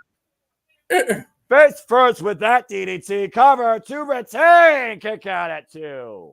Almost an X Factor like DDT there. Yeah, I guess he went more so body flat instead of head first. Take a look. Yeah, beautiful. Back to And live look at action though. Wendy just Uh-oh. sitting up. That's scary. Yeah, about to say, look in the eyes of a nightmare. Running You know, across we body talked about though, and Wendy Chu still refuses to stay down. we talked earlier about the role Rosemary could play. Don't forget that Tatum Paxley had a role with Wendy Chu a couple weeks ago too, when she was asking Kehlani if she wanted to play with dolls and play with a dollhouse. So what role can Tatum? This could be a group of 3 scary dark people that we have. Again, will Tatum Paxley actually wake up from this nightmare? Split leg frog splash for the win! Kick out again by Wendy Chu. Just off the mat, the inside shoulder for the rest count of 3 after this beautiful splash by Kalani Jordan. And Kalani right now looking to pop again over the top, lands on the apron. Chu though, ooh! And that was a nasty fall there. And Chu snaps suplex on the floor. Like I said, we haven't seen Tatum Paxley since Chu put her to sleep. Dan Paxley also already challenged for the TNA Knockouts World Championship against Jordan Grace. Rosemary, a former TNA Knockouts World Champion. What sort of offense is Chu looking for here with the full Nelson applied? Kalani Jordan able to force the break. Going back to her feet, and Kalani right now in the up position. Wendy Chu looking to hook her up, though. Look at the strength of Wendy Chu with the power bomb. And Wendy Chu roll through. Looking to claim the NXT Women's North American Champion. Here is the cover. Kick out again at 2. Jesus. Maybe Wendy Chu. We said zombies don't have emotion, but she is looking a little frustrated that she can't keep Kalani Jordan down and she keeps kicking out. All I'm going to say is Roxanne and Jada Parker have got a lot to follow here. These 2 women are putting on a hell of a match. A very Exactly. methodical match here, to say the least. Again, looking to put Kalani Jordan to sleep. Kalani able to escape up and over the top rope. Finding a way to force the break. Hanging Wendy Chu by the top rope there. And Kalani Jordan right now needs to put down Chu now more than ever. The longer this goes, I almost feel like this favors the challenger. And Chu right now looking to hook Kalani Jordan up for something big here out of the corner. Inside second, front face lock. Possible superplex attempt here. Kalani fighting back here. Trying to break the grip and does so. Creates separation. And again, Wendy Chu relentless, refusing to let go. Oh, dear. And that's the risk you take off the ropes. You lose your footing. And A little bit of a botch there, but they were able to recover, I think, pretty well. And right now, again, looking to send Kalani Jordan to sleep.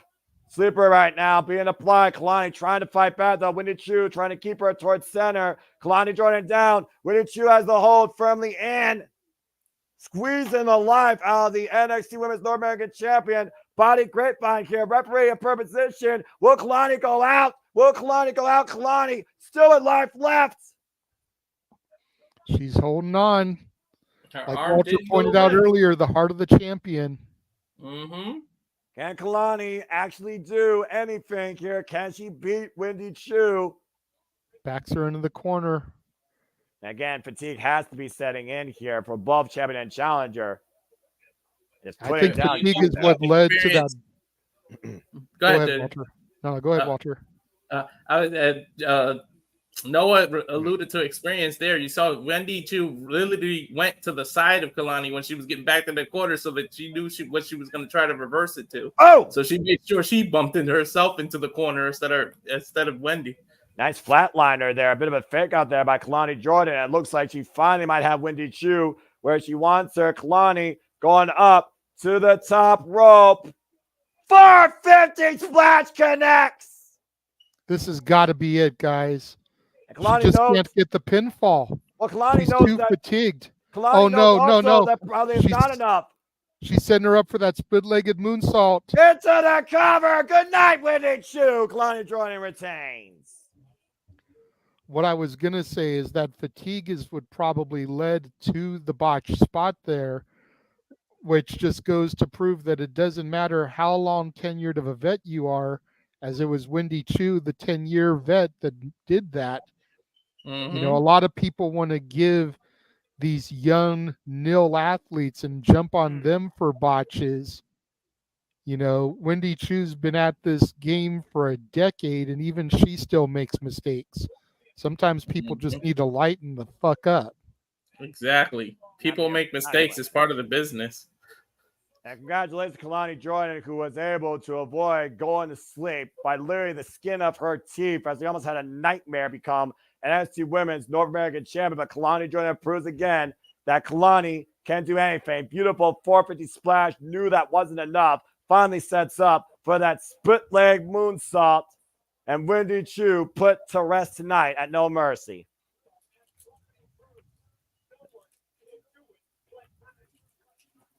No one can do it like Lonnie. And wait a second. I brought her up. Wendy Chu, you might want to watch your back. Taya Paxley's back. Say her name and she appeared, Walter. Right? Again, the last victim of Wendy Chu. She was literally put to rest after losing to Kalani Jordan for that NXT Women's North American Championship. Oh, that's scary. Put her down on her sack there. Ugh. And someone tells me that Tina Paxley is not here to play with Wendy Chu, but remind everybody exactly who truly is the nightmare of NXT. Daphne, be proud. Tina Paxley's back. Wendy Chu, good night. Go to sleep. I guess we know what the next rivalry is. Possibly. It would be kind of fitting considering Halloween Havoc's around the corner and those two looking to wreak havoc in NXT. As we continue forward here at this WPLE, so much ahead here at the fall season, especially when it comes to WWE. Changes in the air as, of course, SmackDown will finally move away from that piss poor network Fox and go to a more sensible network for the time being, permanently, the USA Network. SmackDown moves to USA September 13th, folks. So stay tuned for more on that, and we'll see what's ahead on the most electrifying show on Friday nights. And, of course, that'll be coming to us from the Climate Pledge Arena. That is Friday, September 13th, the Friday night premiere of SmackDown on the USA Network. I might actually watch that, considering I have that channel. We might. I don't know if it's okay with all you. We might have to do a watch along for that one. Yeah, okay, let's not go down that deep there. I'm just going to put that out there right now. As Sam Paxley put, Wendy Chu to Slim and Kalani Jordan was able to overcome this walking, waking nightmare tonight. We are going to see what happens in the NXT Women's Division when it comes to the most richest prize on the line. As another nil athlete, former all-collegiate volleyball competitor who transitioned after her dream was dashed to go national, became a NXT superstar and shown that she is more than just out of the mud, but can be really a hell of a competitor to deal with, as Meacham learned in that street fight. Jada Parker takes her biggest chance tonight against Roxanne Perez for the NXT Women's Championship. And something tells me these generic GTA cast-offs, Jada Parker is about to get wasted, and it's going to take less than 6 stars to do it. You know, if Jada Parker doesn't win here, it's to the point where Roxanne is pretty much going through everybody. Like, who's can actually take this title away from her? Well, considering, again, what I talked about earlier, who's coming into NXT, names already mentioned, including but not limited to Delta from Australia, Julia from Japan, Stephanie Valcour from Mexico, not to mention former friend Cora Jade. There's still a lot of potential towards who could confront the Prodigy, but no one right now is on the level of Roxanne Perez, especially in WWE's women's divisions. We may even have to reach out to a whole other company, if you know what I mean. Well, I mean, the first time we saw TNA cross the line to challenge the Prodigy, again, was for Ash of Ignorance. I think Jordan Graves right now would be both NXT and TNA Women's World Champion. Mm-hmm. And again, we'll see tonight if Jada Parker is capable of hanging with the Prodigy, or will she simply be wasted? Championship matchup still to come tonight as Wolfgang from Gallus talking about how Axiom and Nathan Frazier will try and duck and dodge them as Gallus looks to take the first crack at the new two-time NXT Tag Team Champions. And personally, I wouldn't mind once again saying, Gallus boys on top! But again, my heart kind of does go out to what happened to Chase University. Yeah. And again, speaking of Chase University, we saw what happened literally at the end of our opening contest. Rich Holland literally releasing every possible mean spirit against Chase University and putting in his pink slip and withdrawing from this institution and dispatching their professor in the process. It was a vicious attack post-match with an exclamation point with this package DDT on the announce table that has sent Chase U to a local medical facility. No, they can say hospital now. Goddamn time. And you see right now, Thea Hill and everybody literally clearing the way for Andre Chase, who was hauled out on a stretcher. And I'm sure NXT will keep us posted on updates either tonight or come Tuesday. And we'll see if we get any words on Andre Chase. And all I got to say is good luck. Get well soon. Chase U. Yeah. And we get a backstage shot of Rich Holland to see if we can get a word with him here. Like he's actually going to say anything. Right. And he doesn't. But you saw the expression, sly smile. Sometimes actions speak louder than words, Walter. As we get ready for our next match here, time to see if the NXT North American Championship remains the same in result and in possession as the ruler of NXT goes one-on-one for the first time ever with the Don and the family in his corner. Tony D'Angelo, Obafemi, NXT North American Championship. After that package, I thought we were going to the women's title, but I guess not. Forget about it. That being said, Tony D'Angelo, who previously challenged Ilya Dragunov earlier this year for the NXT Championship, has really shown his family what it means to lead by example, and of course claiming his first title accolade here in the Heritage Cup against Charlie Dempsey, looking to once again reset, regroup, and regain that stature of why he's called the Don tonight, looking to be, for the first time in his career, NXT North American Champion. And of course, with Italian blood in my roots, I'll admit, this Tony Soprano wannabe, he wasn't, the flavor of the month for me, but this guy has garnered my respect, to say the least. And I'll say this, you don't mess with the family. We'll see what happens tonight if Tony D'Angelo can actually overcome the unstoppable, undefeated, unopposed ruler of NXT, Obafemi. Stranger things have happened, and we've already seen one title change here tonight, gentlemen. D'Angelo has surprised me before. Like, honestly, when he won the Heritage Cup, I didn't pick him for that match, and he turned around and won. So yeah, that's not like he hasn't. I've been wrong about him before. Well, one person, JJ, we haven't been wrong about when it comes to this, guys. He simply says, it doesn't matter who or what stands in front of me, the result will be the same. And the ruler has literally fulfilled that promise since arriving from Nigeria and breaking out in that tournament and beating Dragon Lee for this title, and has been unpinned and unsubmitted since January. Oh, boy. Looks like he ripped off part of the belt. That's what I was saying. I must say, I think you're right. Someone get this guy an actual championship that doesn't look like a cheap-ass prop. Well, I think because it's now Velcro for the attaching around the waist, I think they probably had an extension to fit around his massive torso, and he probably just ripped that extension off.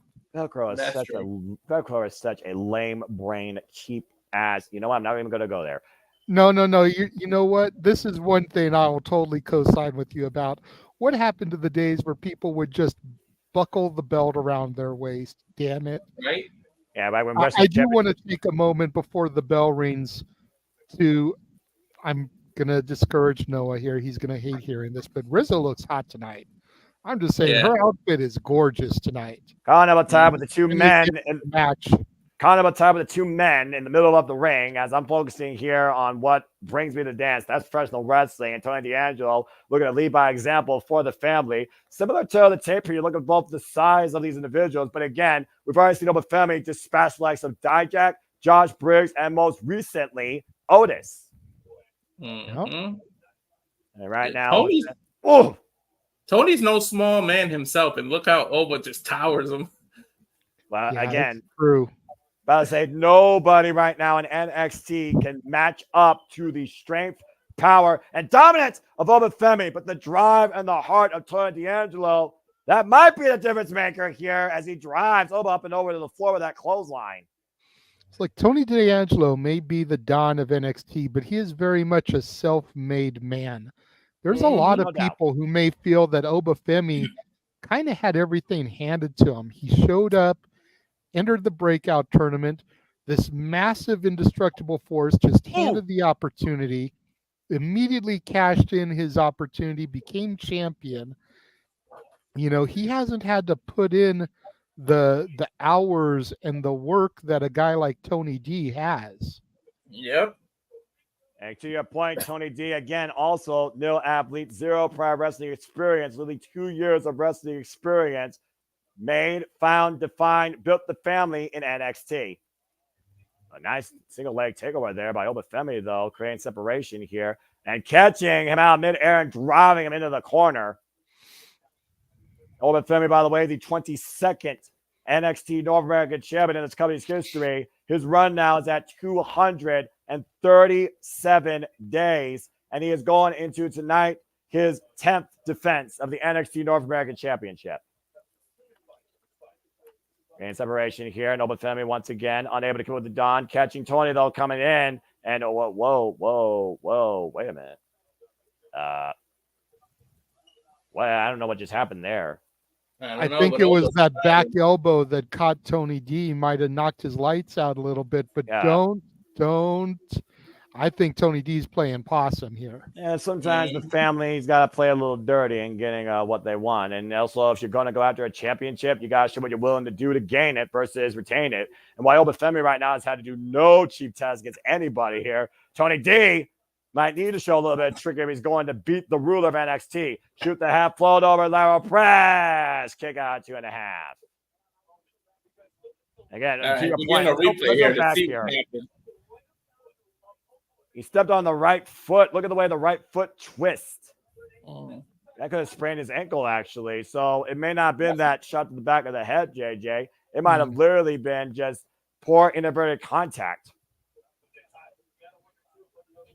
And I wonder how well that's going to affect Tony D's offense here, including that forget about it finisher. Olafemi, by the way, that comes again from Nigeria, stands 6'6", 310 pounds.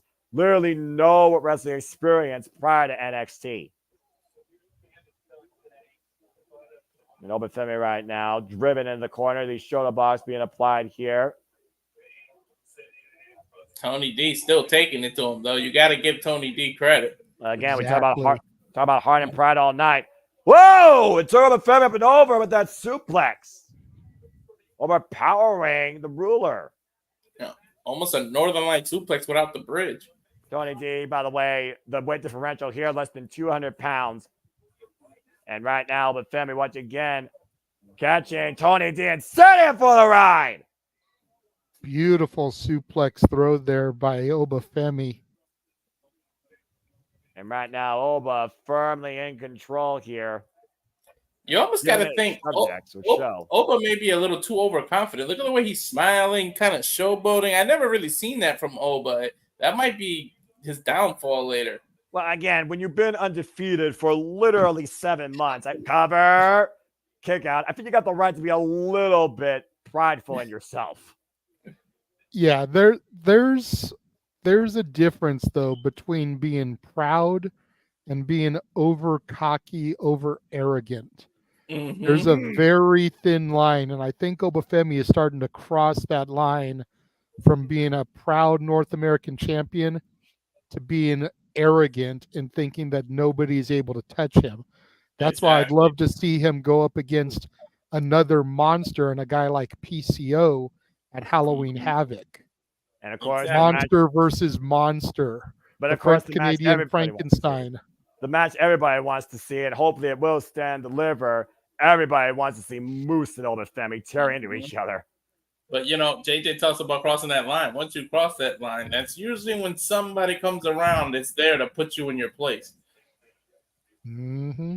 Obafemi right now putting Tony D in his place underneath his boot, driving his boot into his throat. I don't know. It's just a little weird. It's almost like Oba's acting a little heelish in this match. I don't know. Think about he is a heel. Technically, yeah. I mean, he's a monster. Let's be honest here. And he has a right to be. He is the ruler. Not every ruler has to be appreciated, but you got to respect it. Cover, roll up here by Tony D. Gets a 2 count. But as we talked about earlier, guys, all it takes is 3 seconds. And again, Oba overpowers Tony D with a shoulder breaker. Cover, lateral press, 2.5 for the ruler. D'Angelo again able to kick out after that shoulder breaker over the knee. You know what you call an unappreciated ruler? A dictator. I was just going to guess that, yeah. And very few can oppose that. Tony D standing up with Femi up and over, though, creating separation. Again, we got to watch how Tony D's stance is on that right ankle and see how that plays out in the duration of this match. You see Tony D right now, angst in pain. And of course, Obafemi also probably wearing him out. Cardiovascular endurance has to play a factor here at some point with these two big men. Irish whip to Tony D. Obafemi runs into a boot, though. Damage boot, by the way, of Tony D. Tony D going up to the second rope. Oh, got caught out of midair. Looking for a choke slam. Back elbow strikes, though, by Tony D, trying to change position. And Tony D hands on the apron. And Obafemi up and over. Both men on the apron now. Dangerous territory here. Very small margin for error. I sense disaster. And right now you hear Stacks trying to wheel on his Don from the outside. Oh, man! Great desperation DDT from Tony D to Obafemi, dropping him on the hardest part of the ring. Where wood meets steel. Tony D'Angelo with newfound life for a second. Runs into a rising knee strike. Tony D stumbles the ropes again. Clubbing shot, ducks underneath. Catches him. Overhead belly to belly by Tony D. More of a throw than a suplex, but effective nonetheless. Tony D had that clothesline scouted, was able to avoid it. We take a look at that again here in the replay. Yeah, using Obafemi's own momentum against him. And again, Tony D trying to block out the pain, any sense of doubt in his mind. He knows what Obafemi has been doing since he's arrived here at NXT. And both men do it out here in the middle of the ring, trading bombs here, big right hands for the NXT North American Championship. Still want to see Tony D versus Little Guido since the NXT NA crossover's happening. Oh, good Lord. Right. The leader of the D'Angelo family versus the leader of the full-blooded Italians. Make it happen, damn it. Ooh. Or at least bring back Big Vito and have that happen. Okay. First off, like that finisher, you both forget about it. And by the way, Obafemi just kicked out of the forget about it. So now Tony D really needs to regroup and rethink. I think that's the first person to have kicked out of that. That is correct. And right now, Tony D looking for the double underhook, but Obafemi able to counter again. Hoisting up the Don. Tony finding out the back door, though. Counter back on his feet. Runs into an elbow. Shot to the jaw. And here comes the challenger again. Catching him. Oh, my God. Turmo with a power slam. Huge power slam. Tony D feeling it now. He's got to capitalize. He's got to stay on top of Obafemi. He cannot allow the monster to get too much breath back into his lungs. Exactly. Right now, Tony D might be going for broke here. Can he hoist up the 300-pound plus frame of the ruler up on the shoulders? You have got to be freaking kidding me. Electric chair, maybe? Yeah. Oh, man. No one's ever done that before. Obafemi into the cover, new champ. No. Tony D smart enough to use the ropes to his advantage to be able to pick him up. I would still argue, though, that right now, Tony D has been the most dangerous and effective opponent against the ruler of NXT. Definitely. Tony D has taken Oba to oceans he's never been in. Deeper water. Wait. Chenny Lorenzo, the lawyer of the family, Oba Femi right now, literally right now. You don't mess with the family. And, wait a minute. Took his crowbar. Just manhandled Luca Crucifino there, to your point. And now it's Stacks trying to grab the crowbar. Send open over the timekeepers area, and Oba Femi right now is literally taking out the family. Stacks has been eliminated from the Royal Rumble. And right now, Tony D with the side step. Oba Femi driven shoulder first into the steel ring steps. Adriana Rizzo right now encouraging him. And a spear off the ropes. Is it enough? Do we have a new champion? No. Damn, that was close. Woo.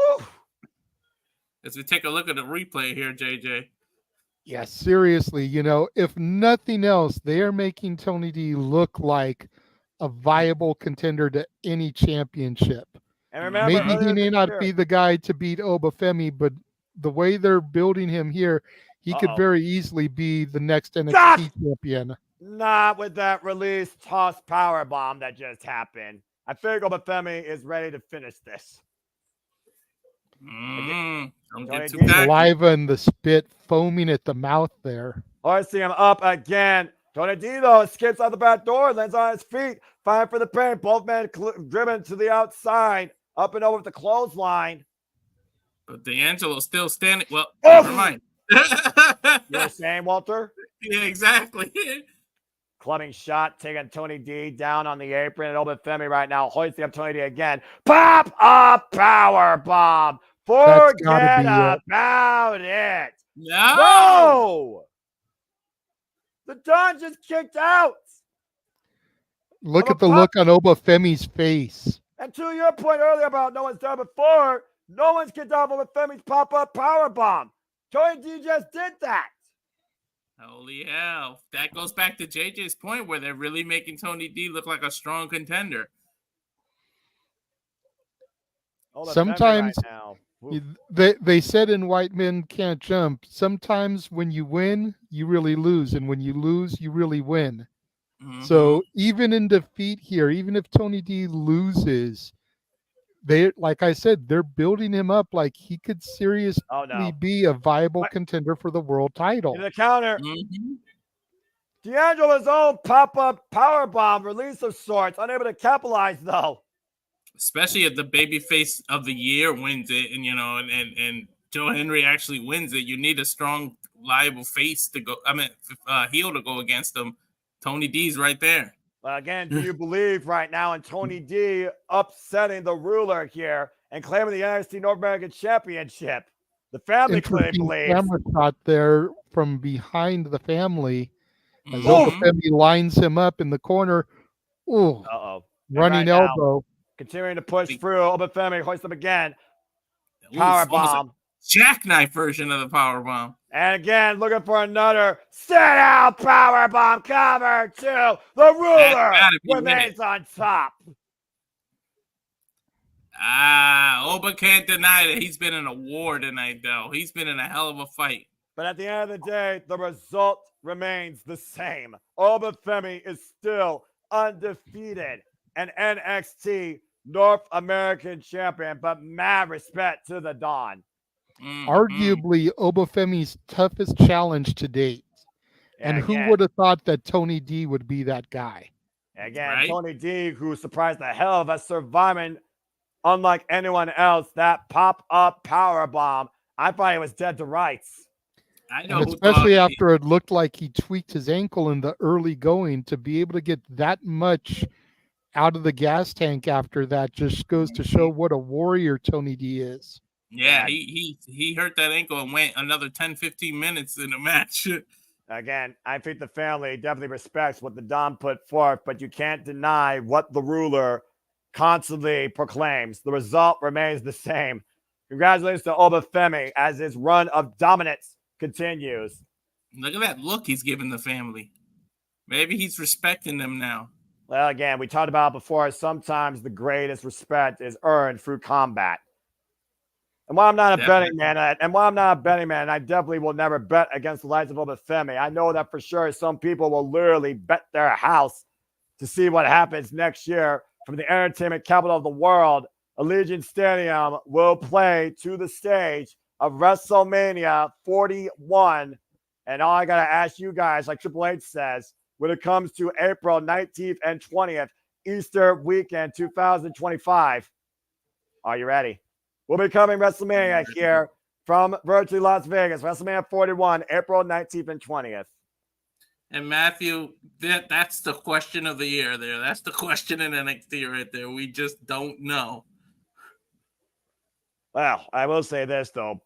Don, you still have my respect. My respect. All right. Let's go ahead and look at some of these comments here, by the way. Again, people are respecting Tony D for the fight. Again, Obafemi right now is just unopposed when it comes to his run of dominance. People have the respect for the Don. I like seeing that. And again, thank you for those that have been tuning in so far, as we literally have only 2 matches left. The Women's Championship and the Men's Championship, of course, as NXT No Mercy continues here. Thank you for tuning in. Hope you enjoyed the conversation. Again, please subscribe, comment, tell a friend, super chat my friends, PayPal them as well. Of course, you guys continue to move forward and put forward why we do this and why we continue to carry and encourage this passion for all things wrestling on the grandest stages. Of course, after this, the next time we'll be back, the Simply Reliable Network will be here covering AEW All Out as we move through September to see what's ahead at Victory Road in TNA, and we get ready, of course, for October with WWE Bad Blood, and who knows what else in between with specials and other crazy nonsense that may happen. But I hope that you all are enjoying the conversation, reactions, and the commentary. Shout out again to Mega Wrestling JJ Williams. Appreciate him as always as he represents his brand. My respect to Walter Cruz, the Rage of Wrestling, and stepping up in what he does here in the producer and the commentary role too. And as someone did super chat earlier, but I got a light headache. Fuck Peacock and all your stupid advertising for piss poor movies, damn insurance companies, daggum automotive industries don't mean jack shit to professional wrestling. If you're going to show a fucking pay-per-view, then stick to the damn actual main MO, and that's professional wrestling. A pay-per-view should be subtle. It should be non-stop, easy flow. You're going to freaking have emotional matches, build a damn interview, hype up till the tape, talk about a fucking athlete, give some freaking advertisement that's not overblown out when it comes to your next damn pay-per-view or your weekly special. Talk about your fucking schedule. Fuck advertising, television commercials for life. I think you got your money's worth there, buddy. Well, then, what I walked back into. He went on the rant from the super chat earlier. I always deliver what the people want. Because as we all know, you got to give the people what they want. I try to. Ugh, God bless. And if you want more, there's the PayPal scrolling across the bottom. You can also super chat in Casa de 18 Studios. Give me a name. You give me a reason. You find me without a Mountain Dew, and you will see the worst of me. Anyway, as we get ready for our NXT Women's Championship, of course, we talked about earlier about Jada Parker, the Grand Theft Auto reject, but a very promising young athlete from a volleyball background. We'll see tonight if she's not wasted before the 6 stars on the wanted level, where Roxanne Perez, again, she unleashed 5 pot rocks to put Lola Vice away. Go ahead, Walter. Mamacita! There it is. Lola Vice away back at NXT Heatwave. And of course, with so many other names coming in here tonight to NXT in the very near future for the women's division, you wonder if Roxanne's already looking past Jada Parker after Jada slapped the taste out of her mouth. But let's go ahead and talk more about the main event that's ahead, because bottom line, do you believe?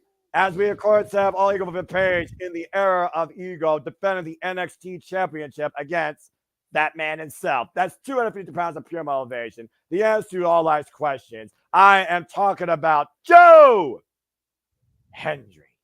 Of course, Joe Hendry is coming off a loss, though, at Emergence for his team, with Matt Hardy getting pinned by the system, as Moose will challenge Nick Nemeth for the TNA World Championship at Victory Road, with Josh Alexander also coming up short against Nick Nemeth for the TNA World Championship. You almost wonder if Josh, who was the standard of TNA, will cross the line and try to become the standard of NXT along with his partner from the North. JJ, we talked about verbatim on City Predicting, but at this point, I got to ask you, with everything going on right now, what happened on Friday night, do you still believe? I definitely still believe. The very big key for me is that it wasn't Joe Hendry that got pinned. They made sure to leave him strong and protected. I mean, all ego Ethan Page has actually made a good champion for as short of a run as he has had so far. I've enjoyed his presentation. I've enjoyed his character work.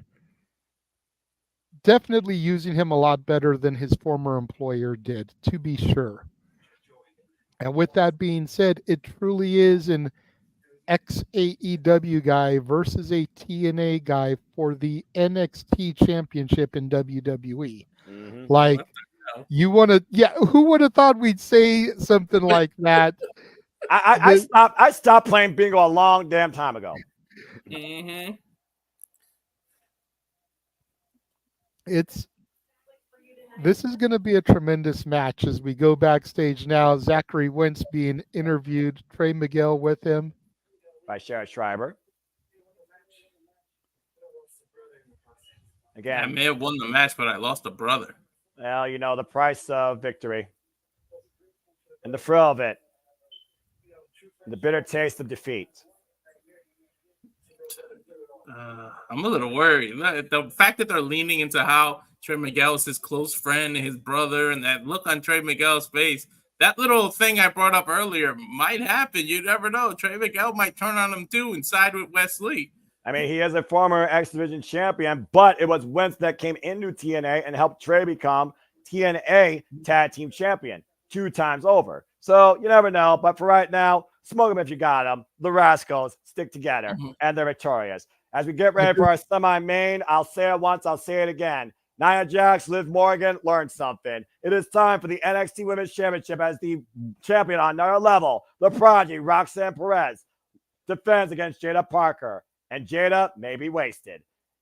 The simple tale of this match goes like this, folks. Jada Parker won a 6-way, JJ, of course, talked about his NXT, number contenders match against some of the most promising young athletes here in NXT. Of course, Roxanne's done everything, though. Breakout winner, Iron Survivor, 2-time NXT Women's Champion, Women's Tag Team Champion, Royal Rumble participant, former Ring of Honor, and, might I add, Reality of Wrestling, Booker T.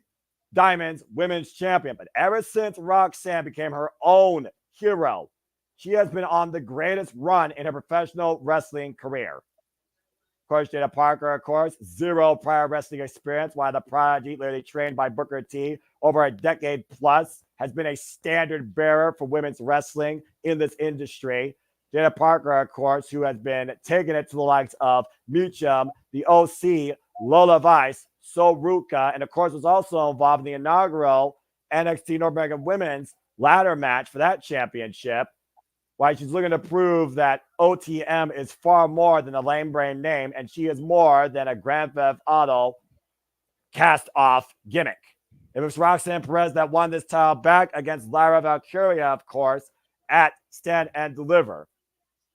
And we'll see tonight if we witness a huge upset and Jada Parker can actually overcome the prodigy of NXT. Does she really have next? Yeah, it's gonna take a whole lot for Jada Parker to try and upset Roxanne Perez, because if she beats her, it will be an upset. There is no denying that, in my opinion, because we see what Roxanne's willing to do to hold on to this title. 5 pop rocks to Lola Vice at Heatwave. That was overkill. We're taking a look at what happened on NXT, and to JJ's point, Jada was talking to somebody off screen, so can we see some kind of debut or a comeback of somebody, and does that play a factor in this match, JJ?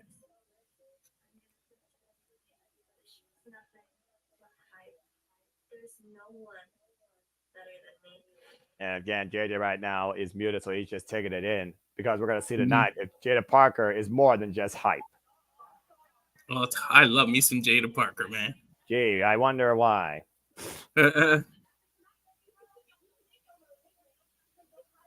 Keep your nickname. Your title's coming home with me. And Jada, the day you don't look like a Grand Theft Auto cast-off to me is the day I'll actually believe that you will be champion. Tonight's not your night, girl. Sorry, not sorry. But let's see what you bring forward.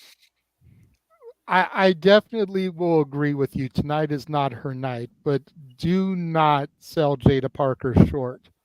Much Exactly. like Lash Legend, she has earned my respect with her in-ring performance over the last few months. See if she earns mine tonight.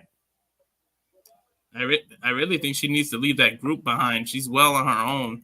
She's better without those two goons, if I'm being perfectly honest. She has the She's the only reason they're relevant. To be honest, yep. There's a reason why they're not on the card. Jada Parker, again, who comes from a volleyball background with zero prior wrestling experience, of course, earned this opportunity, like I said, in a six-way number one contenders match, going into her 44th match tonight in her wrestling career. After outlasting Adrian Rizzo, Brinley Reese, Kendall Gray, Sol Ruka, and Wynn Sinclair to earn this opportunity.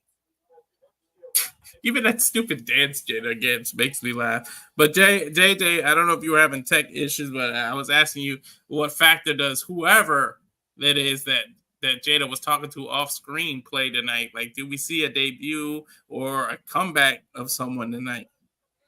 I definitely think that we will, and I wasn't having tech issues. I was trying to rewatch the Rascals interview because I caught part of something via the TV screen. They were issuing a challenge to somebody. I didn't really catch the whole thing. They have issued a challenge to Fraxium because they defeated MSK a couple weeks ago, but they've never faced the Rascals. So they've issued a challenge to the new tag champs, see if they'll step up and put the titles on the line against the Rascals here, possibly Tuesday, if not Tuesday, on a future episode of NXT. Yeah, you got to consider that Wesley won't be too far away from that. Neither will Gouts, who's already calling their shot to be the first in line. But that being said, that's Tuesday. Here's tonight. Yeah. Roxanne Perez. But to answer the question that was put in front of me, I definitely think we're going to see the emergence of whoever that was that Jada was talking to off camera here tonight. Let's go down to Alicia Taylor for introductions for our semi-main for the NXT Women's Championship. I have to say, both these women have my respect. Jada needs to earn it yet with me. Let's see what she does tonight. Like I said, Jada Parker, zero prior wrestling experience, 44th match in her wrestling career since arriving in NXT. Meanwhile, the two-time NXT Women's Champion, the prodigy, the wrestler on another level, Roxanne Perez. 8 years, of experience, 22 years of age, more than just an effing name. The 20th NXT Women's Champion, her second reign, 149 days, going into her 7th defense. Just look at the height differential between the two of them. Jada towers over Roxanne. That's going to give Parker an easy reach advantage as well. And then you figure she's got the weight advantage going in there too. Jada Parker should easily be able to man-woman handle Roxanne. About to say, that's the appropriate term, JJ. I was also going to say, though, to play the other side of things, you know what it means, though, when you have a shorter height. You have a better center of gravity. You have more leverage. And that can play to Roxanne's favor when it comes to speed and overcoming the power or countering it of Jada Parker. She grounds up, hits the cover, and a 1 count. It is a big difference, JJ. It's at least 5-6 inches, at least. No doubt. And Jada Parker does have kinesio tape on her, which Roxanne has already spotted and pointed out to her, mocking it. So Roxanne knows she's got a target to go after there. Yeah, you're supposed to target to your opponent. Hey, that's what they do. They take advantage. Mean head scissors here applied by Jada Parker right now. Roxanne looking to change position, find escape. They say thick thighs save lives, but I don't think that's the case for Roxanne here. Roxanne able to find a way out with a curtsy, as only the prodigy can, with such grace. And takedown there by Jada. Lara press for a 1 count there. This is a unique heel versus heel match. Well, again, when it comes to NXT, they've always stood out from WWE because it's not about heel versus face. It's about the better attitude and the more worthy competitor. Jada with her own curtsy. All It's a right. lot about showwomanship right now. Oh, an attitude. Jada may be a heel as well, but she's been gaining a lot of respect from the fans here lately. Oh, yeah. That's why I brought that up there as she was making her entrance. This very well may not be her night, but you cannot take away the work ethic that this young lady has brought here recently. And Roxanne caught off the ropes. Jada Parker is showing her power despite the fact you see the strain in her back and in her neck. Feeling, like you said, the pain in her lower back that can still take. That's probably been that way ever since that street fight and since that ladder match. Oh, and Roxanne able to escape and scout that move to your point, Walter. Of course, Roxanne's overcome now Natalia, Lara Valkyria, Tam Paxley, Chelsea Green, Lola Vice, and Fia Hale, and of course, Jordan Grace in her second run as NXT Women's Champion. Jada needs to remain focused and not get frustrated because Roxanne Perez has a tendency to get her opponents frustrated. She does things like that. Roll out of the ring, run around, make you chase her, all to get in your mind. See, you already see the frustration on Jada Parker's face here. But again, she knows you can only win the title via pinfall submission inside the ring. Champion's advantage, smart wrestling by Roxanne Perez, luring Jada to the outside and using her environment. Now, Jada to the outside and Roxanne looking to follow up here. Paying up speed, possibly looking to fly. Tope got caught. Are you kidding me? Fireman's carry by Jada Parker, catching Roxanne coming in easily from the Tope Suicida. She's literally carrying her to the ring. And Roxanne, they'll find back with the elbows, the side of the jaw, got a little bit too confident and paid for a nasty landing on the steel ring steps. I think she may have caught the corner of the steps. I need to see a replay to be sure, JJ. Mm-hmm. And right now, Roxanne smells blood in the water. And again, using that to her advantage, bringing the count, looking to once again continue the punishment on the outside. Okay, that shocked me. I thought Perez wouldn't mind taking a count out victory, but she rolled in and out, breaking the count. Well, I'm sure Roxanne is not taking Jada Parker lightly. And I also do believe that the Prodigy is here, as always, to send a message towards anybody that thinks they could take the NXT Women's Championship from her. As he, oh my word!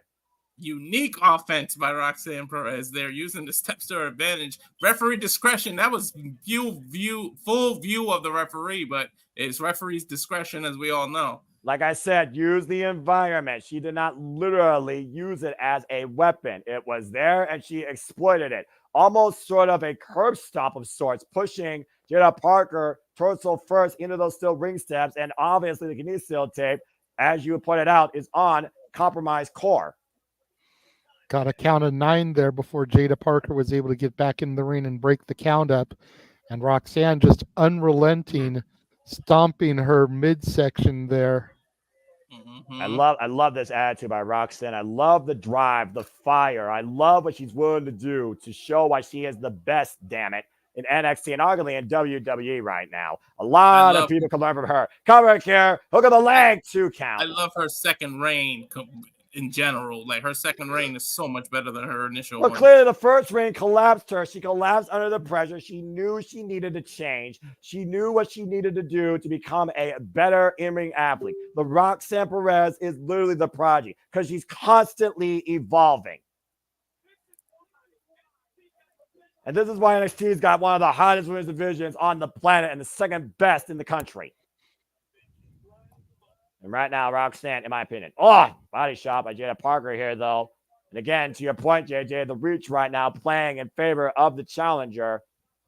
And she's got to find fruit. Heart to hear you finally admit that NXT's women's division is on par or right under the Knockouts division. Again, I'm a professional wrestling fan. You prove to me what you're capable of from a product, from a talent standpoint, and from professional and personal development, and you'd be surprised what I actually will say. Roxanne Perez proved it all on her own by defeating and defending that title against TNA's Jordan Grace. Yep. Well, Ash Ignorance, still the jury's out. If it wasn't for Ash Ignorance and Tatum Paxley getting involved, I still believe Jordan Grace would right now be inter-promotional champion. Hey, no, the record books don't show you how you won. It just shows that you won. Oh, shit. Exactly. Again, right now, Roxanne Perez being Jada Parker inside the ring, 2 count. And right now, Jada Parker fighting from underneath, unable to even get back up to her feet. And Roxanne right now might be looking to apply a submission. Abdominal stretch applied. Yeah, a modified version of abdominal stretch, which is so intelligent for Roxanne Perez. She already knows that the ribs are compromised and the stomach area compromised of Jada, so you go right for it. Smart wrestling by Perez. And again, you see the kinesio tip heavily on the right side of Jada Parker's body, and you see Roxanne applying pressure to the lower abdomen. And right now, Jada just trying to find a way to force the break. And again, every time she tries to exert energy, Roxanne's on the attack, driving her elbows literally into the ribs of Jada Parker, right on top of that kinesio tape. Will Jada tap? Will Jada give out? Will Jada find a way to force the break?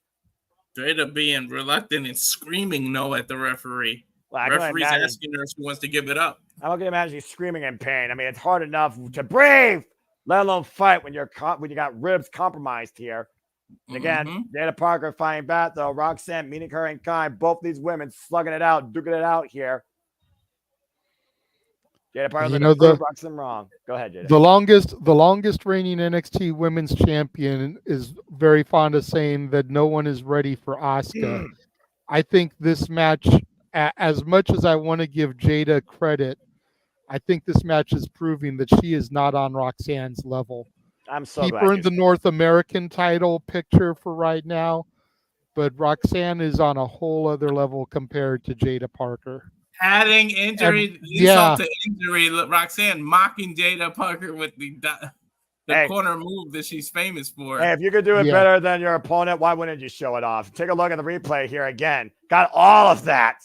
Well, unfortunately, Roxanne can't do it as good as Jada because Roxanne ain't packing what Jada's packing back there. I was just going to say that, JJ. I don't think it's as effective. In this case, I disagree, considering she's already got compromised ribs. That kinesio tape again. But Jada Parker might felt a little bit insulted there. And right now, Roxanne might pay for that little bit of arrogance from earlier. Jada holds up Roxanne with a sit-out powerbomb. Cover! 2! No! Jada showing that strength, literally deadlifting her into a powerbomb. Compromised ribs notwithstanding, it's the difference between dropping a 12-ounce can on your midsection and a 2-liter bottle. Either way, body mass aside, Roxanne Perez. I'm just saying, bro. I'm just saying. Again, the heavier body always brings the heavier impact. But I also look at, again, the confidence factor here. And clearly you see the confidence on the champion. But I am seeing the fighting spirit of the challenger. Jada Parker driving her knees into Roxanne's midsection. No, it's the difference of you dropping a bonsai drop on somebody and then me doing it. I think I'm going to hurt them a lot more. Again, I wouldn't risk doing that. You're crazy. Scoop slam there by Jada Parker. Jada Parker here getting a little bit of fire behind her. But again, every move she's doing, she is grasping her midsection, grabbing the right side of her body. And catching. Oh, man, what a spine buster. Let it no. She was going to give up the match of her career, the match of her life at this point. Well, that's the biggest match of her young career. 44th match, and it's for the NXT Women's Championship. I expect Jada to leave it all out here. That. Not many people can say their 44th match in the company and they get a title shot. And of course, right now, Jada Parker, Roxanne Perez is our semi-main for the NXT Women's Championship. Roxanne already has surpassed the run of her first holding of the NXT Women's Championship now. Her previous run was only 109 days. And caught out of the corner again, the power of Jada Parker catching Perez, hoisting her up on the shoulder. But again, see the angst in her face, driving her literally lower back in the top turnbuckle. JJ, I think Jada's going to show her how it's done. Oh, geez. Yep. Got Roxanne set up there. Again, oh my nice chops to the midsection to make sure that she's worn out and doesn't go nowhere. You can see the determination and the anger in the eyes of Miss Ooh. Parker She as might she be going for climbs the up. Avalanche version of it. Yeah, still grabbing that right side, though. I'm not sure if this is wise. From the top rope. Are you kidding me? Oh! And again, her compromised ribs. She couldn't do the For cocky the walk. title, hook of the leg kick out. Great pinfall there. Hooked the leg, had her hand on the back for a little bit of bracing there. She did everything she could in that cover to try to get the championship. And that was a hard seat, but again, I do wonder if it took more out of Jada Parker than to the champion. Again, she can't even hoist her up right now. You see the pain in Jada Parker's face. He grabs her ribs. That's the story. Gotta wonder when the referee is going to stop this. Use some discretion. Oh, wait a minute. Rosa Perez looking to hook the arm, trying to take Jada Parker down for the submission. Jada trying to fight back, though, arming her. Inside, Russian leg sweep denied. Jada Parker hooking it up. Roxanne. What the hell is this? Whoa! Place. This could be Parker's moment here. Nancy Humans looking on. Hip tonic denied. The roll up by Roxanne. The cover. 2 count again. And once again, though, into the crossface. Vision and breathing. Compromise. Oh, and the ropes are far, Noah. Trapped. And again, driving her elbows into the compromised ribs. Jada Parker nowhere to go. Can't breathe. Can't move. Can't she even escape? Parker, will she quit? She got her arm loose. Holy shit. She's pushed up and got Roxanne on her shoulders. But can she lift her up? Can she lift her up? Jada Parker showing me something here. Is Jada Parker the one to overcome the prodigy with the Samoan drop? Nice. Yeah, Parker once again looking to follow up off the bottom, off the second. Oh, Vader bomb denied. And again, those ribs crashing into the mat. That may be all she wrote. And I think Roxanne sees that Maestro Cradle for the win. 2 counts. Not what I was expecting. Spinning Sobot, we're going to hook her up. Pop rocks tonight, up and over. Roxanne goes rope first in the second rope. And Jada Parker looking to follow up. Hit tonic, but the champion driven to the outside. Bad luck. Bad luck for Jada. And she landed her move, but Roxanne rolled right out. Yeah, the momentum literally carried Roxanne all the way over to the announce table. The hell was that? Was that like a weird spotlight somebody accidentally turned on? And Jada Parker looking to follow up here. Oh, my word! Hit tonic through the barricade in the timekeepers area. And Roxanne gets out of the way. Disaster for Jada Parker. Nobody home, guys. Ow. And Roxanne sees it. Pop rocks! On the outside. On that barricade piece. I think she's going for the count out win here, JJ. About to say, that's even worse than the floor. Oh, my gosh. Can Jada make it back in time? And right now, both champion and challenger crawling their way towards the inside. Referee starting his 10 count. If he gets to 10, Roxanne will retain, but it will be a draw. Up to 8. Roxanne closer to the apron. Up to 9. And both make it in before the count of 10. You gotta respect these. This match continues, but Roxanne pop rocks again. Cover. Roll up. Jada Parker wasted. Roxanne retains. Jada has nothing to be ashamed of. She took not at all. Like I said, she was not on Roxanne's level. That was very abundant tonight. But to my point at the outset of the match, you cannot dispel her work ethic. She definitely brought the fight to the champion tonight. I'll give Jada Parker credit where credit's due. Dumb gimmick aside, she definitely showed me the test and will of a champion-worthy challenger here tonight. But again, Roxanne is on another level. That pop rocks through the barricade bit was Jada Parker's undoing, and the pop rocks on the inside was just an exclamation point. Wasted. JJ, another challenger. You almost got to worry, JJ. You almost got to wonder if she didn't come in with compromised ribs because she had pulled this out. She came in with compromised ribs and everything and still put on that match. If she came in 100%, could she have been an opposite? As the legacy for the project continues to grow. Oh. What the hell? Uh-oh. Lights are going out. What's happening? I don't know. Julia? The Stephanie? Someone. Don't fuck's know. happening here? Let's give it a second.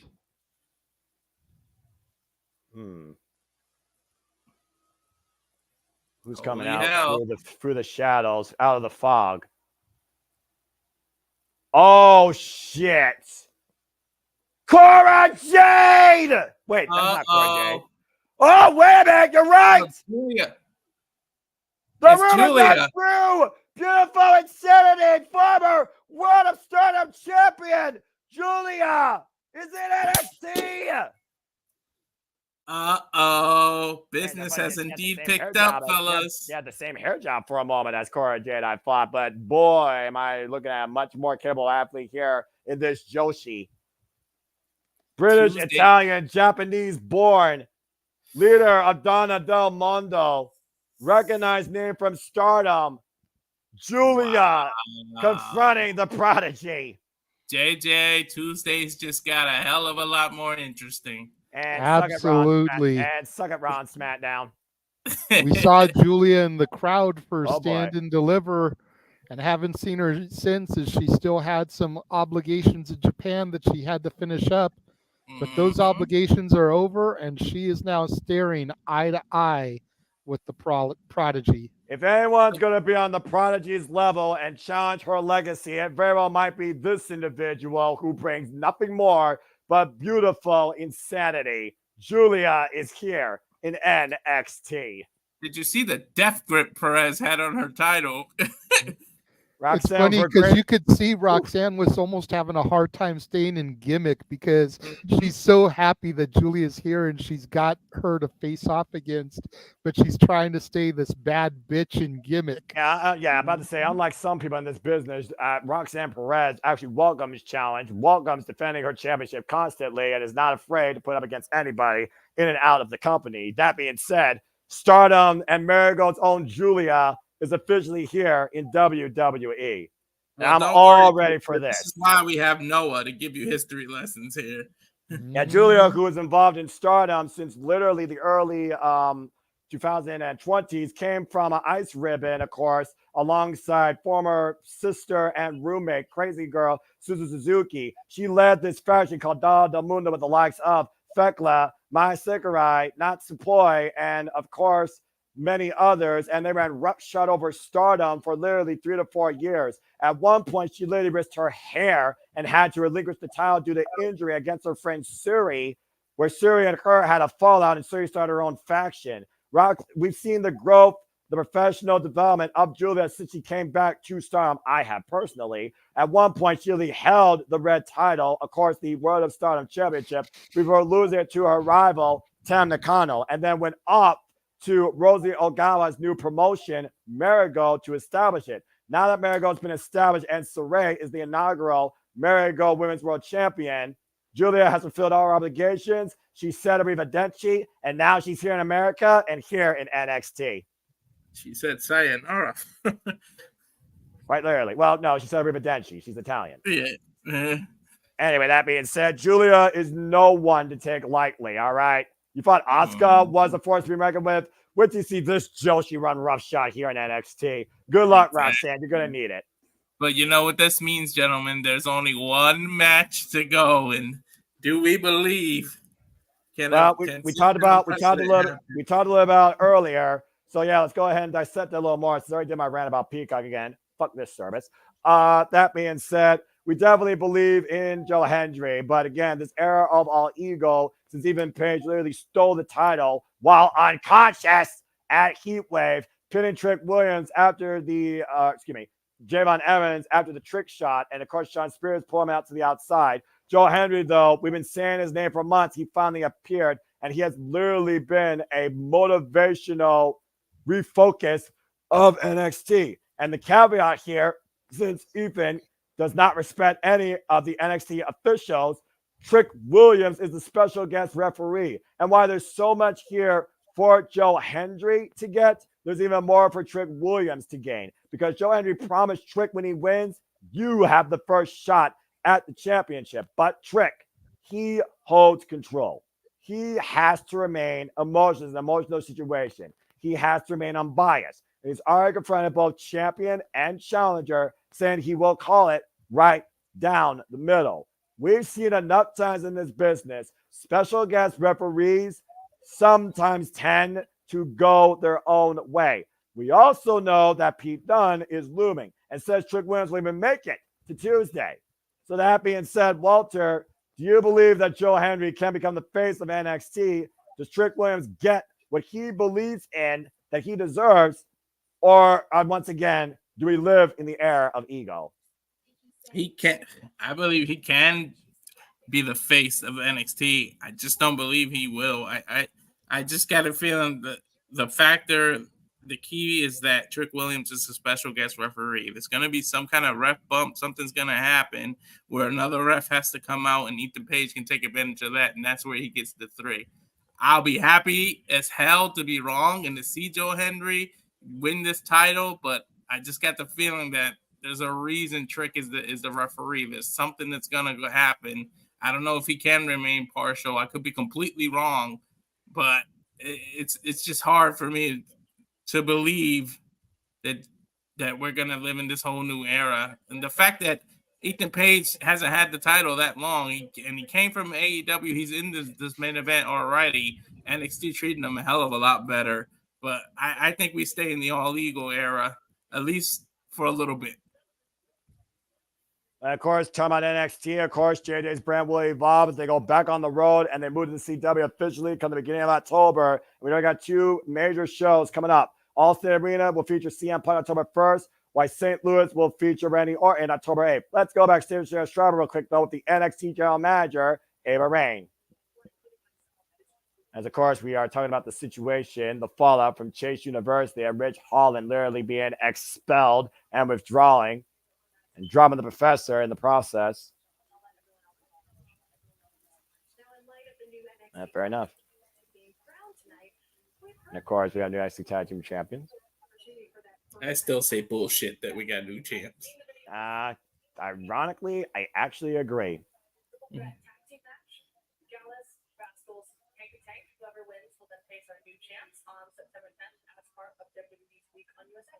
Wow, that's a lot of excitement. There you go, JJ. You got your first announcement. There we go. Of course, I'll let you take away.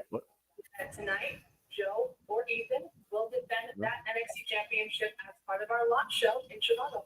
Thanks so much, Ava. Wow, big moves already. Back to you guys. I appreciate it, Jared Schreiber. Of course, Jared, tell about what's ahead on your NXT.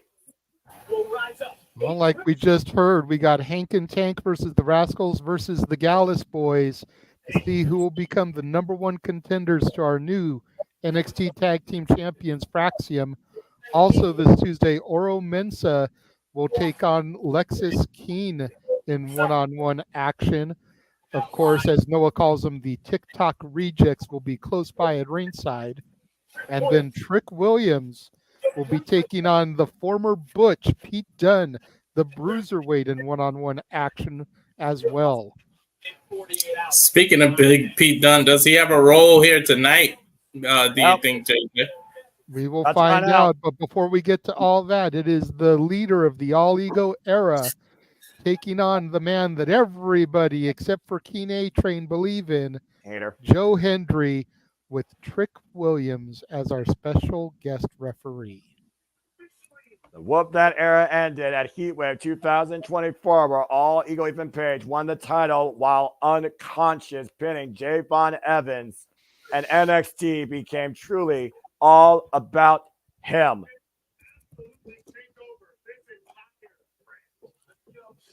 Literally ran roughshod here, taking over this entire brand, literally running in, wiping out Ora Mensa, Noam Dar in the process.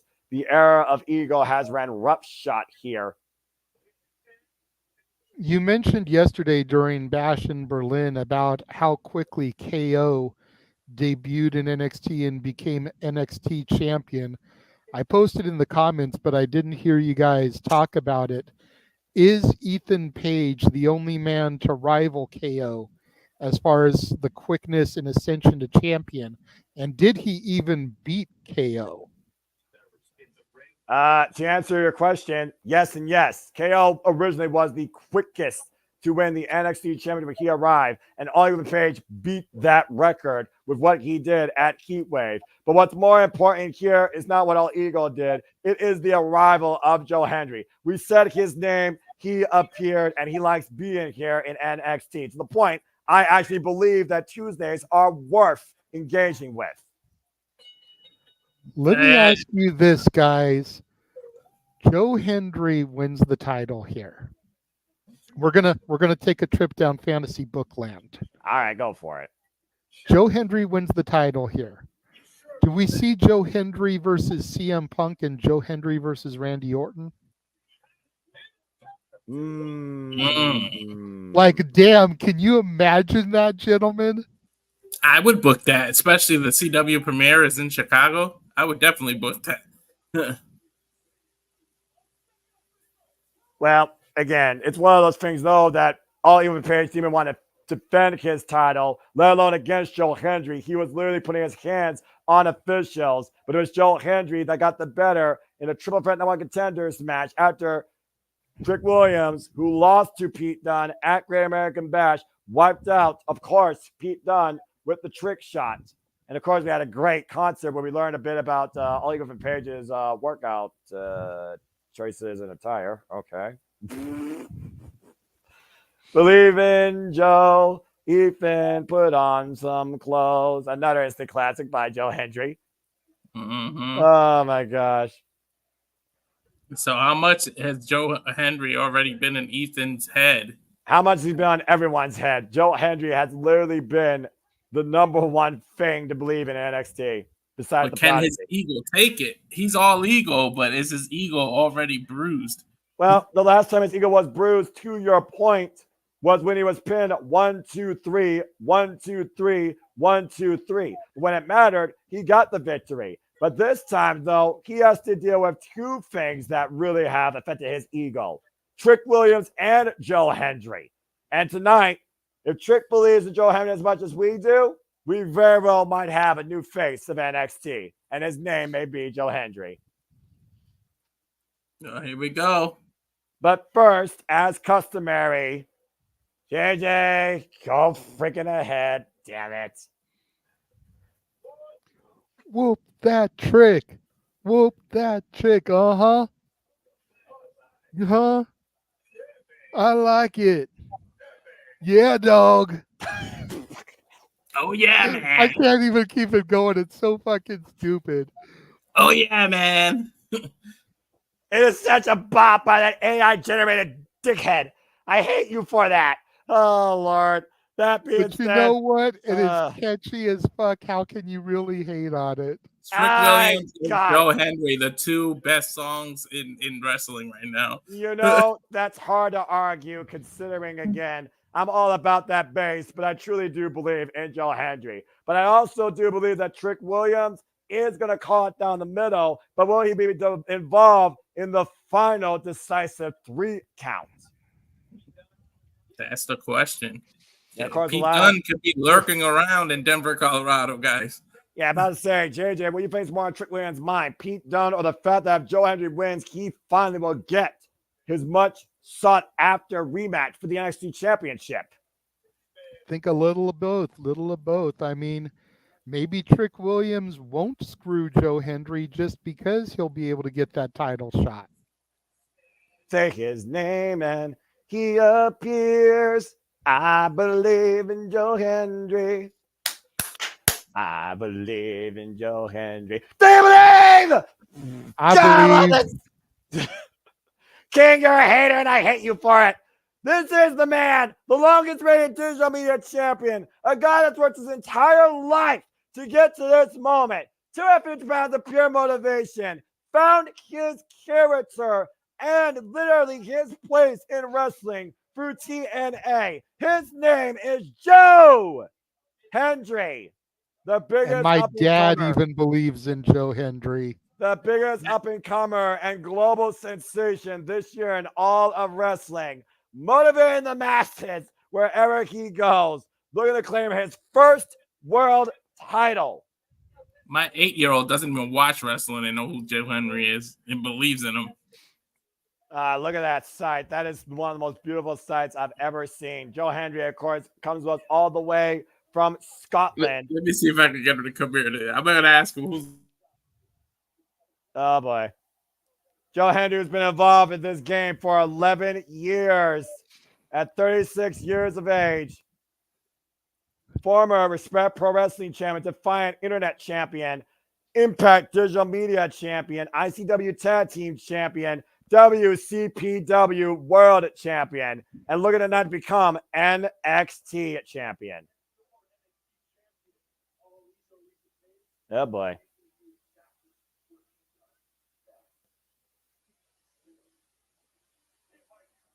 Oh God. From absolute appreciation to utter arrogance, here comes the face of NXT, all ego, Ethan Page. But for how much longer is the $1 million question, gentlemen? We've been talking ever since the NXT NA partnership began about when one person from one company would win a rival company's championship. Out of all the opportunities that have been presented, this very well could be the best shot, with Joe Hendry, the most over name in professional wrestling right now, Damn it. taking on the NXT champion, the man who leads the all ego era, Ethan Page. We Who's that thought in the ring, Jordan Jimmy? Grace, we thought Jordan Grace defeating Roxanne Perez was something that could be done easily. We thought MSK getting the tag titles back was a foregone conclusion. Both of those things fell by the wayside. This very well could be the christening of a new level, a leveling up, if you will, in the NXT NA partnership. Here to go. I believe! Do you believe? And I'm not trying to clown TNA, but that has got to be the biggest crowd Joe Hendry has performed in front of, and they are all on his side, gentlemen. Exactly. Well, like you said, when it comes to TNA, you have the experience, you have the value of pro wrestling. When it comes to NXT, you have the exposure and the development. Trick Williams, by the way, again, our special guest referee, the former NXT champion. JJ, this is your brand, your cornerstone. You define the future as we know it. You know what to do. Exactly. I'm still tripping off of the however many people in attendance were just chanting, "We believe."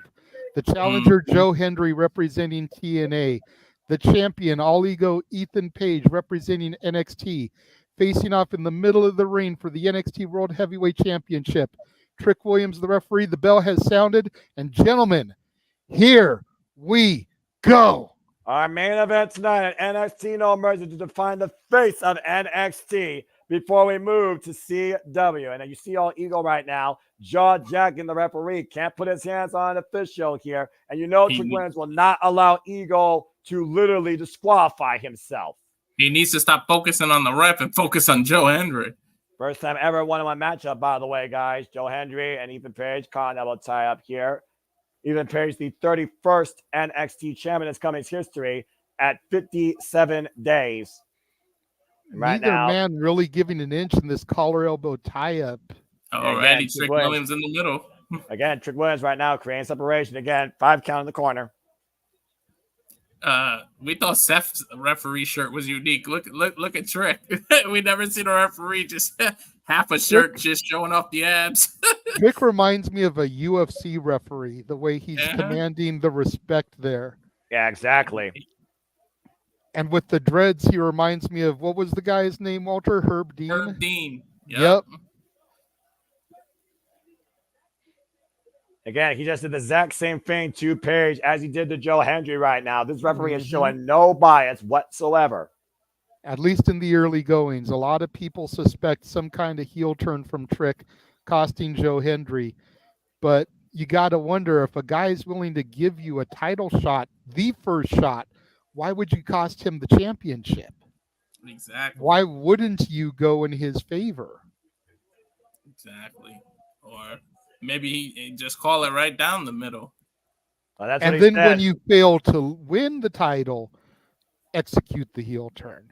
So Exactly. we saw what happened with Rich Holland earlier tonight. Again, our results here tonight. Chase University lost the NXT Tag Team Championship. Bullshit. To David Frazier and Axiom. Kalani Jordan was able to put Wendy Chu to sleep, and Tam Paxley returned. Oba Femi was tested by the Dawn of NXT, Tony D, but remained the NXT North American champion. Jada Parker, already coming in less than 100%, got wasted by Roxanne Perez, but put forth a fighting effort. And Julia has officially arrived from Stardom, from Marigold, from Japan, to NXT as confronted the Prodigy, and now we are here at our main event. Plus, we saw Cedric Wentz get the better of his former brother in Wesley, as TNA has already won against NXT so far tonight. And now we are here tonight on our main event for the NXT Championship.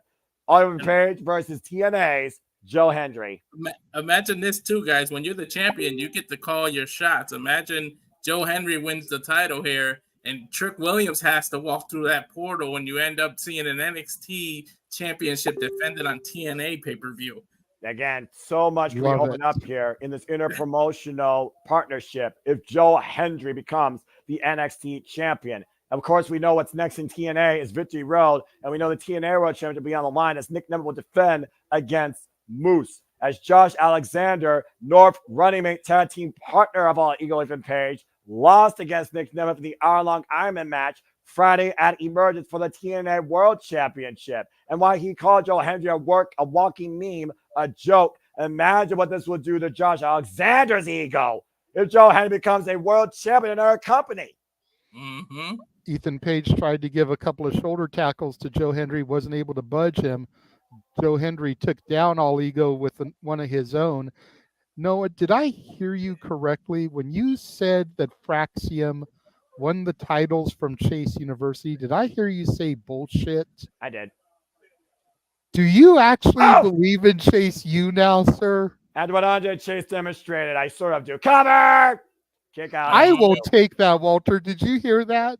Yeah, he's crossing I over. will, He's going I through. will take I sort of do as Oh. opposed to where you were 2 weeks ago, sir. He's Big got shot one by foot in Page. the university and 1 foot out. Irish whip here by Ole Goodman Page right now, taking control of Joe Hendry. Joe Hendry up and over, sunset, flip the roll up the cover, shoulders down, 2 counts. Strick is doing fair counts, to be fair. Yep. Like, Hook of the he's near doing leg, great deep hook with of the his near count. leg, 2 count again. I want As to Oh, see long when as God. he keeps that covers count, Joe. as long as he keeps that consistency, then it'll still be fair counts. And even Yeah, I Page want to right see now when Ethan teeing off. pins Joe. Page dropping heavy shots on Joe Hendry there. That big boot to the face that they're nearly getting caught for the 3 count twice in a row. Of course, our general manager, Ava Rain, made sure that a true unbiased in her way and also more effective official that won't take Ethan's bull crap will actually be contesting or deciding this NXT Championship match. After all, Ethan Page has basically disrespected the entire NXT referee corps at this point. Ethan seems to be in control at this point in time. And of course, his ego right now is in more control than his body in this match. Irish whip, and Joe Hendry takes him down with a clothesline. Big shot by Hendry, even though pushes Hendry in the corner. And right now, Nice driving shoulder his shoulder. tackles. Our main event here at No Mercy. And again, we've already seen one title change hands here. All other championships have remained. And again, as I said earlier, biggest headline out tonight, Julia has officially arrived in NXT. And we got to wonder how long before Stephanie Vaquer makes her way to NXT or even the main roster. Not to mention, Everybody, go ahead. I was going to say, everybody has been saying she's going to report to NXT, but having competed against main roster talent during their recent tour of Mexico, you'd think they'd want to plug her in against some of those people right out the gate. Not to mention, there's another name on the docket. You may not know her, but her name is Delta, and she is down under from Australia. Very heavily recognized name on the independent scene. Former MCW Inter-Commonwealth Champion, former RCW Grand Champion, MCW Women's Champion, 2 times over as this NXT Women's Division continues to get even more stacked and competitive. And Joe Hendry right now feeling extra motivated tonight.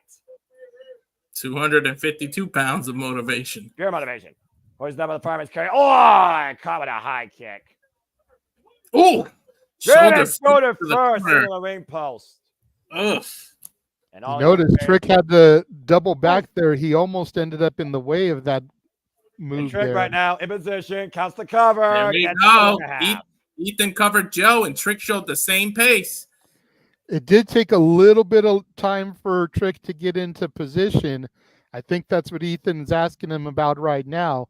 But the count speed was the exact same, to your point, Walter. And again, special guest referees have 0 to no prior referee experience. So again, just being out of position, that just comes down to, again, that inexperience of being an official versus a competitor. This is the first time Trick Williams has ever repped a match, ever. Yeah, but in my opinion, the competitors make the best referees. They know all the rules just as much because they sure the hell like to break them. And Oliver Page right now looking to take Joe Hendry for the ride. Front face lock here, looking for a possible superplex. Joe Hendry fighting back, though, grabbing the top rope. Ethan Page on the inside second. Oh, wait a minute. Hendry might be looking for a massive standing ovation. Ethan fighting back, though. Elbow strikes the side of the head. Oh, dangerous position here, gentlemen. Oh, wait a minute. What the world? Ethan hoisting up Joe Hendry on the shoulder. Oh my God! A tombstone. Is he from looking the for a top? power slam? Block God! Okay. I Got got all of scared. it. Get to the cover. 2.5. There's the perfect count by Trick right there, JJ. Yep. Good grief. Huge power slam there. Avalanche power slam. British Bulldog style. Yeah. Again, Only a 2 count. Oliver Page does come in here with more actual wrestling experience than Joe Hendry. I will give him that. Part of one of the longest, not the longest reigning Impact TNA Tag Team Champions ever with Josh Alexander, the standard of TNA. They were known as the North. Give us a second, Noah. Let JJ ding, ding, ding. Here you go, Yes. JJ. My pop with a $10 super chat. Thank you very much, Dad. The best announced team, referring to the trio of us. Ooh. Thank you very much, Pop. I appreciate that. And I don't think Pop even Page Williams. appreciated that massive uppercut while Joe Hendry might be looking to hook even Page for a ride. Massive avalanche slam! slam. Wow. But And Ethan even- Page using that experience to roll out of the ring so Joe Hendry cannot capitalize and get the pinfall. But Joe Hendry knows he's in control right now, and he needs to bring even back inside, to your point. Again, we believe. And right now, Joe Hendry up and over! You don't see that too often from Joe. Yeah, no, Nope. slingshot, almost a bulldog of sorts. He banned Look. AJ from diving, but he didn't ban himself. Yeah, well, He looked like he missed more than he connected. Look at this replay here, but got enough of it to take all ego down. Yeah, again, driving that elbow into the back of the head and neck, all evil Ethan Page. And Ethan once again taking control, though, driving Joe Hendry to the steel ring steps and might be looking for an Eagle's edge on the apron. Ooh, Oh, Jesus. shoulder first, gentlemen. He's Spine landed hard first. on his shoulder. And right now, Joe Hendry in serious trouble as All Ego will gladly take a count on Trick Williams, starting his count of 10. Ethan needs Got to a stop 3 count. arguing with him. 4, The more that Ethan argues with him, the 5. more he delays Trick Williams in doing it. 6, Trick's up to 7. 7, Joe Hendry, I don't know if he's going to 8. get back in. Up to 8, up to 9. Not 9. like this. 9.5. Joe Hendry survives. Look at that. Trick doing a real 10 count, not a typical referee 10 count. That was super close. And Ethan Page again teeing up against Joe Hendry. These shots to the top of the head. Again, take a look at this. This Eagle's edge, razor's edge, spine first against the apron. Oh, well, look at this. And again, now Ethan Page jaw-jacking with Trick Williams. That could end up costing him because he's given Joe Hendry enough time to get his breath and his facilities back about him. Looking for another Ego's edge, but he counters. Get to the midsection. What's Joe Hendry looking for here? Hoisting up Ethan Page. You got to be kidding me. Oh, He's Going for an Ego's edge of his own. Yeah. Hendry's edge connects. Cover. Do you believe in a new champion? Kick out by Ethan. The Damn it. believer's edge. I like that, the believer's edge. I almost believe that was the 3 for a new NXT champion. 2.5. That was close as close can get without actually getting a 3, gentlemen. Again, our main event here tonight, NXT No Mercy, the last PLE for NXT before they officially move to the CW. Joe Hendry challenging All Ego Ethan Page for the NXT Championship. Special guest referee, the former NXT champion, Trick Williams. TNA and NXT, NXT collide in the middle of the ring in our main event tonight. Massive uppercut exchange here by All Ethan Page and Joe Hendry. Big right hand. European uppercut there from the Scotsman.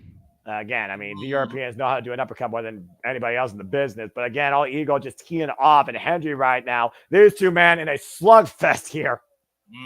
Leaving it all out here tonight for the NXT Championship. There will be no mercy shown.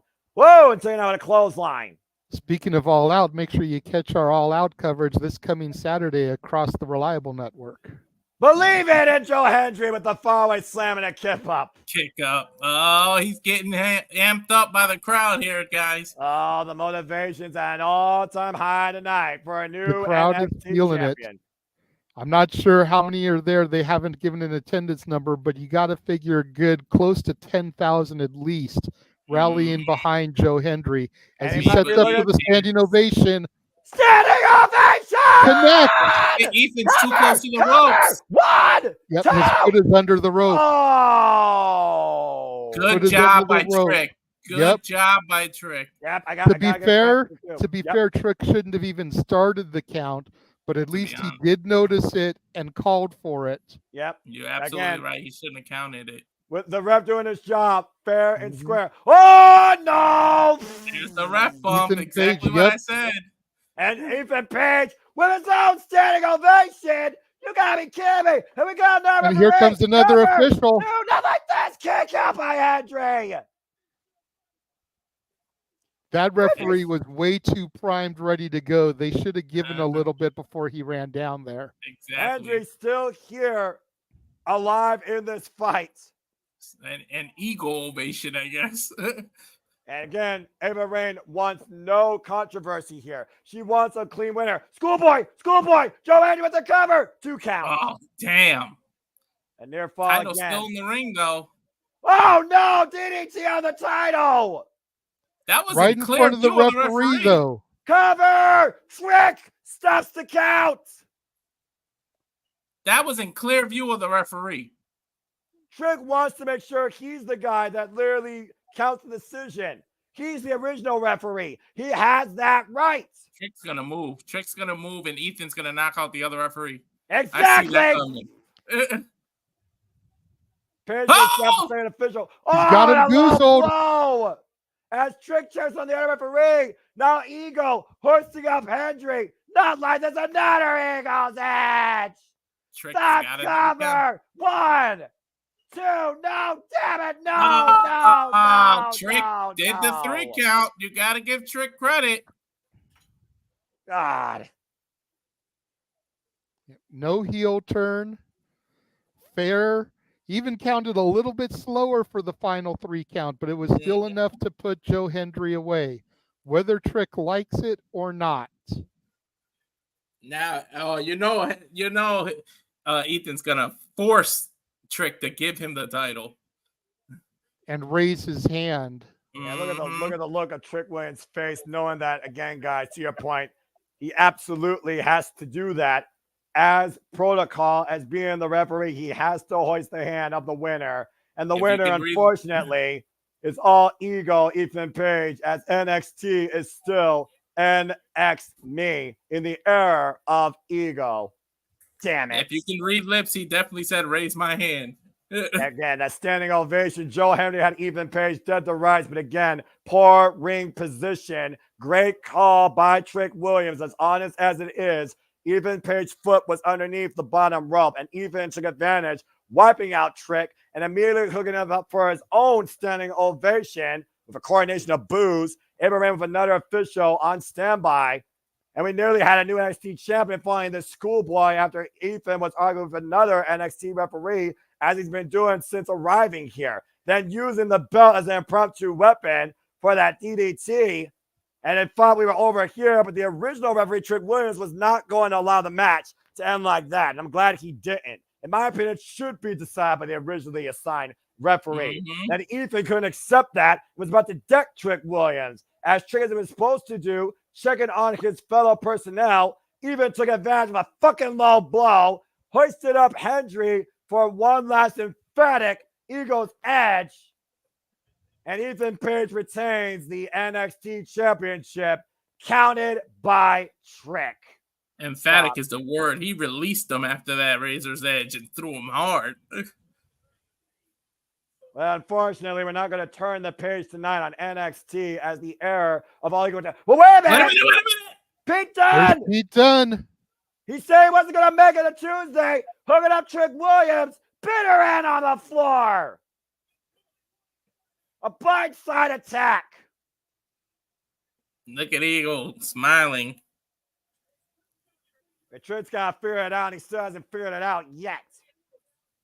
He's got 48 hours to figure out how you beat the bruiserweight in a second ever one-on-one encounter. Pete Dunne just standing there like, what? I didn't do nothing. Ethan Page better not take his eyes off Pete Dunne. You better not get all happy that he's focused on Trick, because after he's done with Trick, guess where he goes to next? Your title, Ethan. Yep. Egos bruised, but egos remain on top, as all Ego Ethan Page is still the face of NXT, and Pete Dunne's still wondering if Trick Williams can actually figure it out. But for now, we've had figured out at the end of this show, and we will leave you with this. I still believe in Joe Hendry, but Joe Hendry is not the new NXT champion. For the NXT Wrestling, JJ Williams, and for Walter Cruz, I'm the Cemento Foster. Fuck you, Ethan. Thanks for tuning into our coverage of NXT No Mercy. We'll see you next time when the Super Reliable Network brings you coverage of AEW All Out. Thanks for tuning in. Let's handle plugs, but damn it. I see Noah's pissed off, but let's get some immediate reaction for you guys. We'll go to give Noah a chance to calm down, and we'll go to JJ first. It was a solid match, you know. I mean, Ethan Page proved why he deserves to be champion. Joe Hendry was a solid contender. He made Ethan look good without having to weaken any of the top contenders in the NXT brand. Joe Hendry was able to get some massive exposure performing in front of, like I said, probably at least 10,000 people in that arena. Top to bottom, a great show. Honestly, with the exception of the tag team titles, I would say everybody was the correct winner, despite the fact that I did believe and want Joe Hendry to win. Mm-hmm. I think everybody that won was supposed to win was the right person. Chase U notwithstanding, because fuck, that was bullshit. And the fact that Noah even is considering going back to school, re-enrolling in classes because he thought it was bullshit. That says volumes right there. Yeah, it does. All right, Noah, if you had a chance to come down, what was your immediate reactions here? Fuck me. Anyway, good show overall by NXT. Again, everybody definitely brought a very strong effort, as several of these people are still very young in early development, especially Jada Parker and Kalani Jordan. Extremely happy to see Julia here to challenge the Prodigy. Arguably right now, my must-see women's championship match to come in WWE, as Roxanne's the only women's champion worthy of my respect and seeing right now in quality and showmanship and holding an actual championship. And overall, that was a great main event. Huge opportunity for Joe Hendry. Trick Williams, unbiased, right down the middle. Great officiating. There was no controversy. As the era of all ego continues, and we look forward to the CW arrival of NXT to see what's ahead. Overall, very fun show. Strong effort by Tony D'Angelo. And I guess that's simply it. And also far less Peacock bullshit, but Peacock still fucking sucks. Much better than Bash Berlin from my viewing experience. Yeah, I'm on board with you guys. Chase U was the only bullshit here, but other than that, good night. Good night of action, good calls.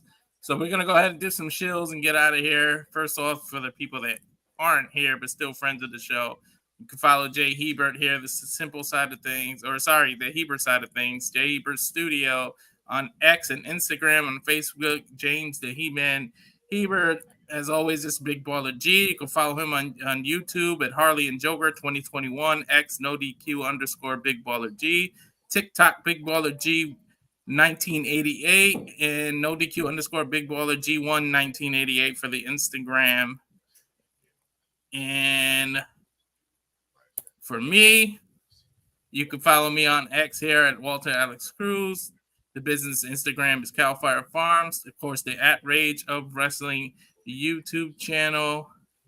I love that new plug, by the way. Thanks, JJ, for that.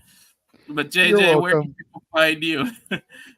You can find me on Instagram, the Renegade JJ Williams, on X or Twitter, ROWJJ Williams, YouTube, Casa D18 Studios. Thank you to everybody who has been watching on the channel tonight and to the super chats that came in.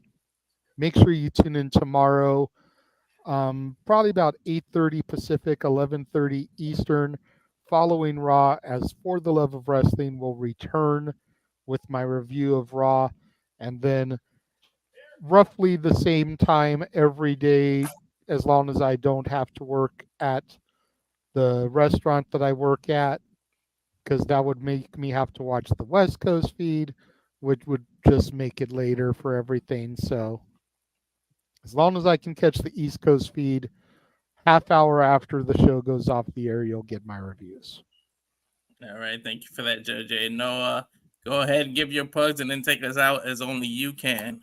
Yeah, not about me. It's about wrestling, but fine. If people wish to engage and follow me, find me at Foster 1916, primarily on the YouTube and the Twitter. It truly is as simple as that. But as we leave you once again from the Simply Reliable Network, know that we do this because we all truly are passionate forever for this business. And I call everything possible, for I am nothing more but a simple man and a lifelong fan of professional wrestling, damn it! And only wish to encourage and remind you there are no winners, no losers, no betters. Just fans on opinions with this passion we all share. At the end of the day, folks, support one another, respect each other, protect your mentality to treasure your families, and just enjoy life and enjoy professional wrestling and believe in Joe Hendry. It is truly as simple as that. So until we see you for AEW All Out, this has been the Super Reliable Network. Make a positive impact in life. Have a good night. Good night, everyone.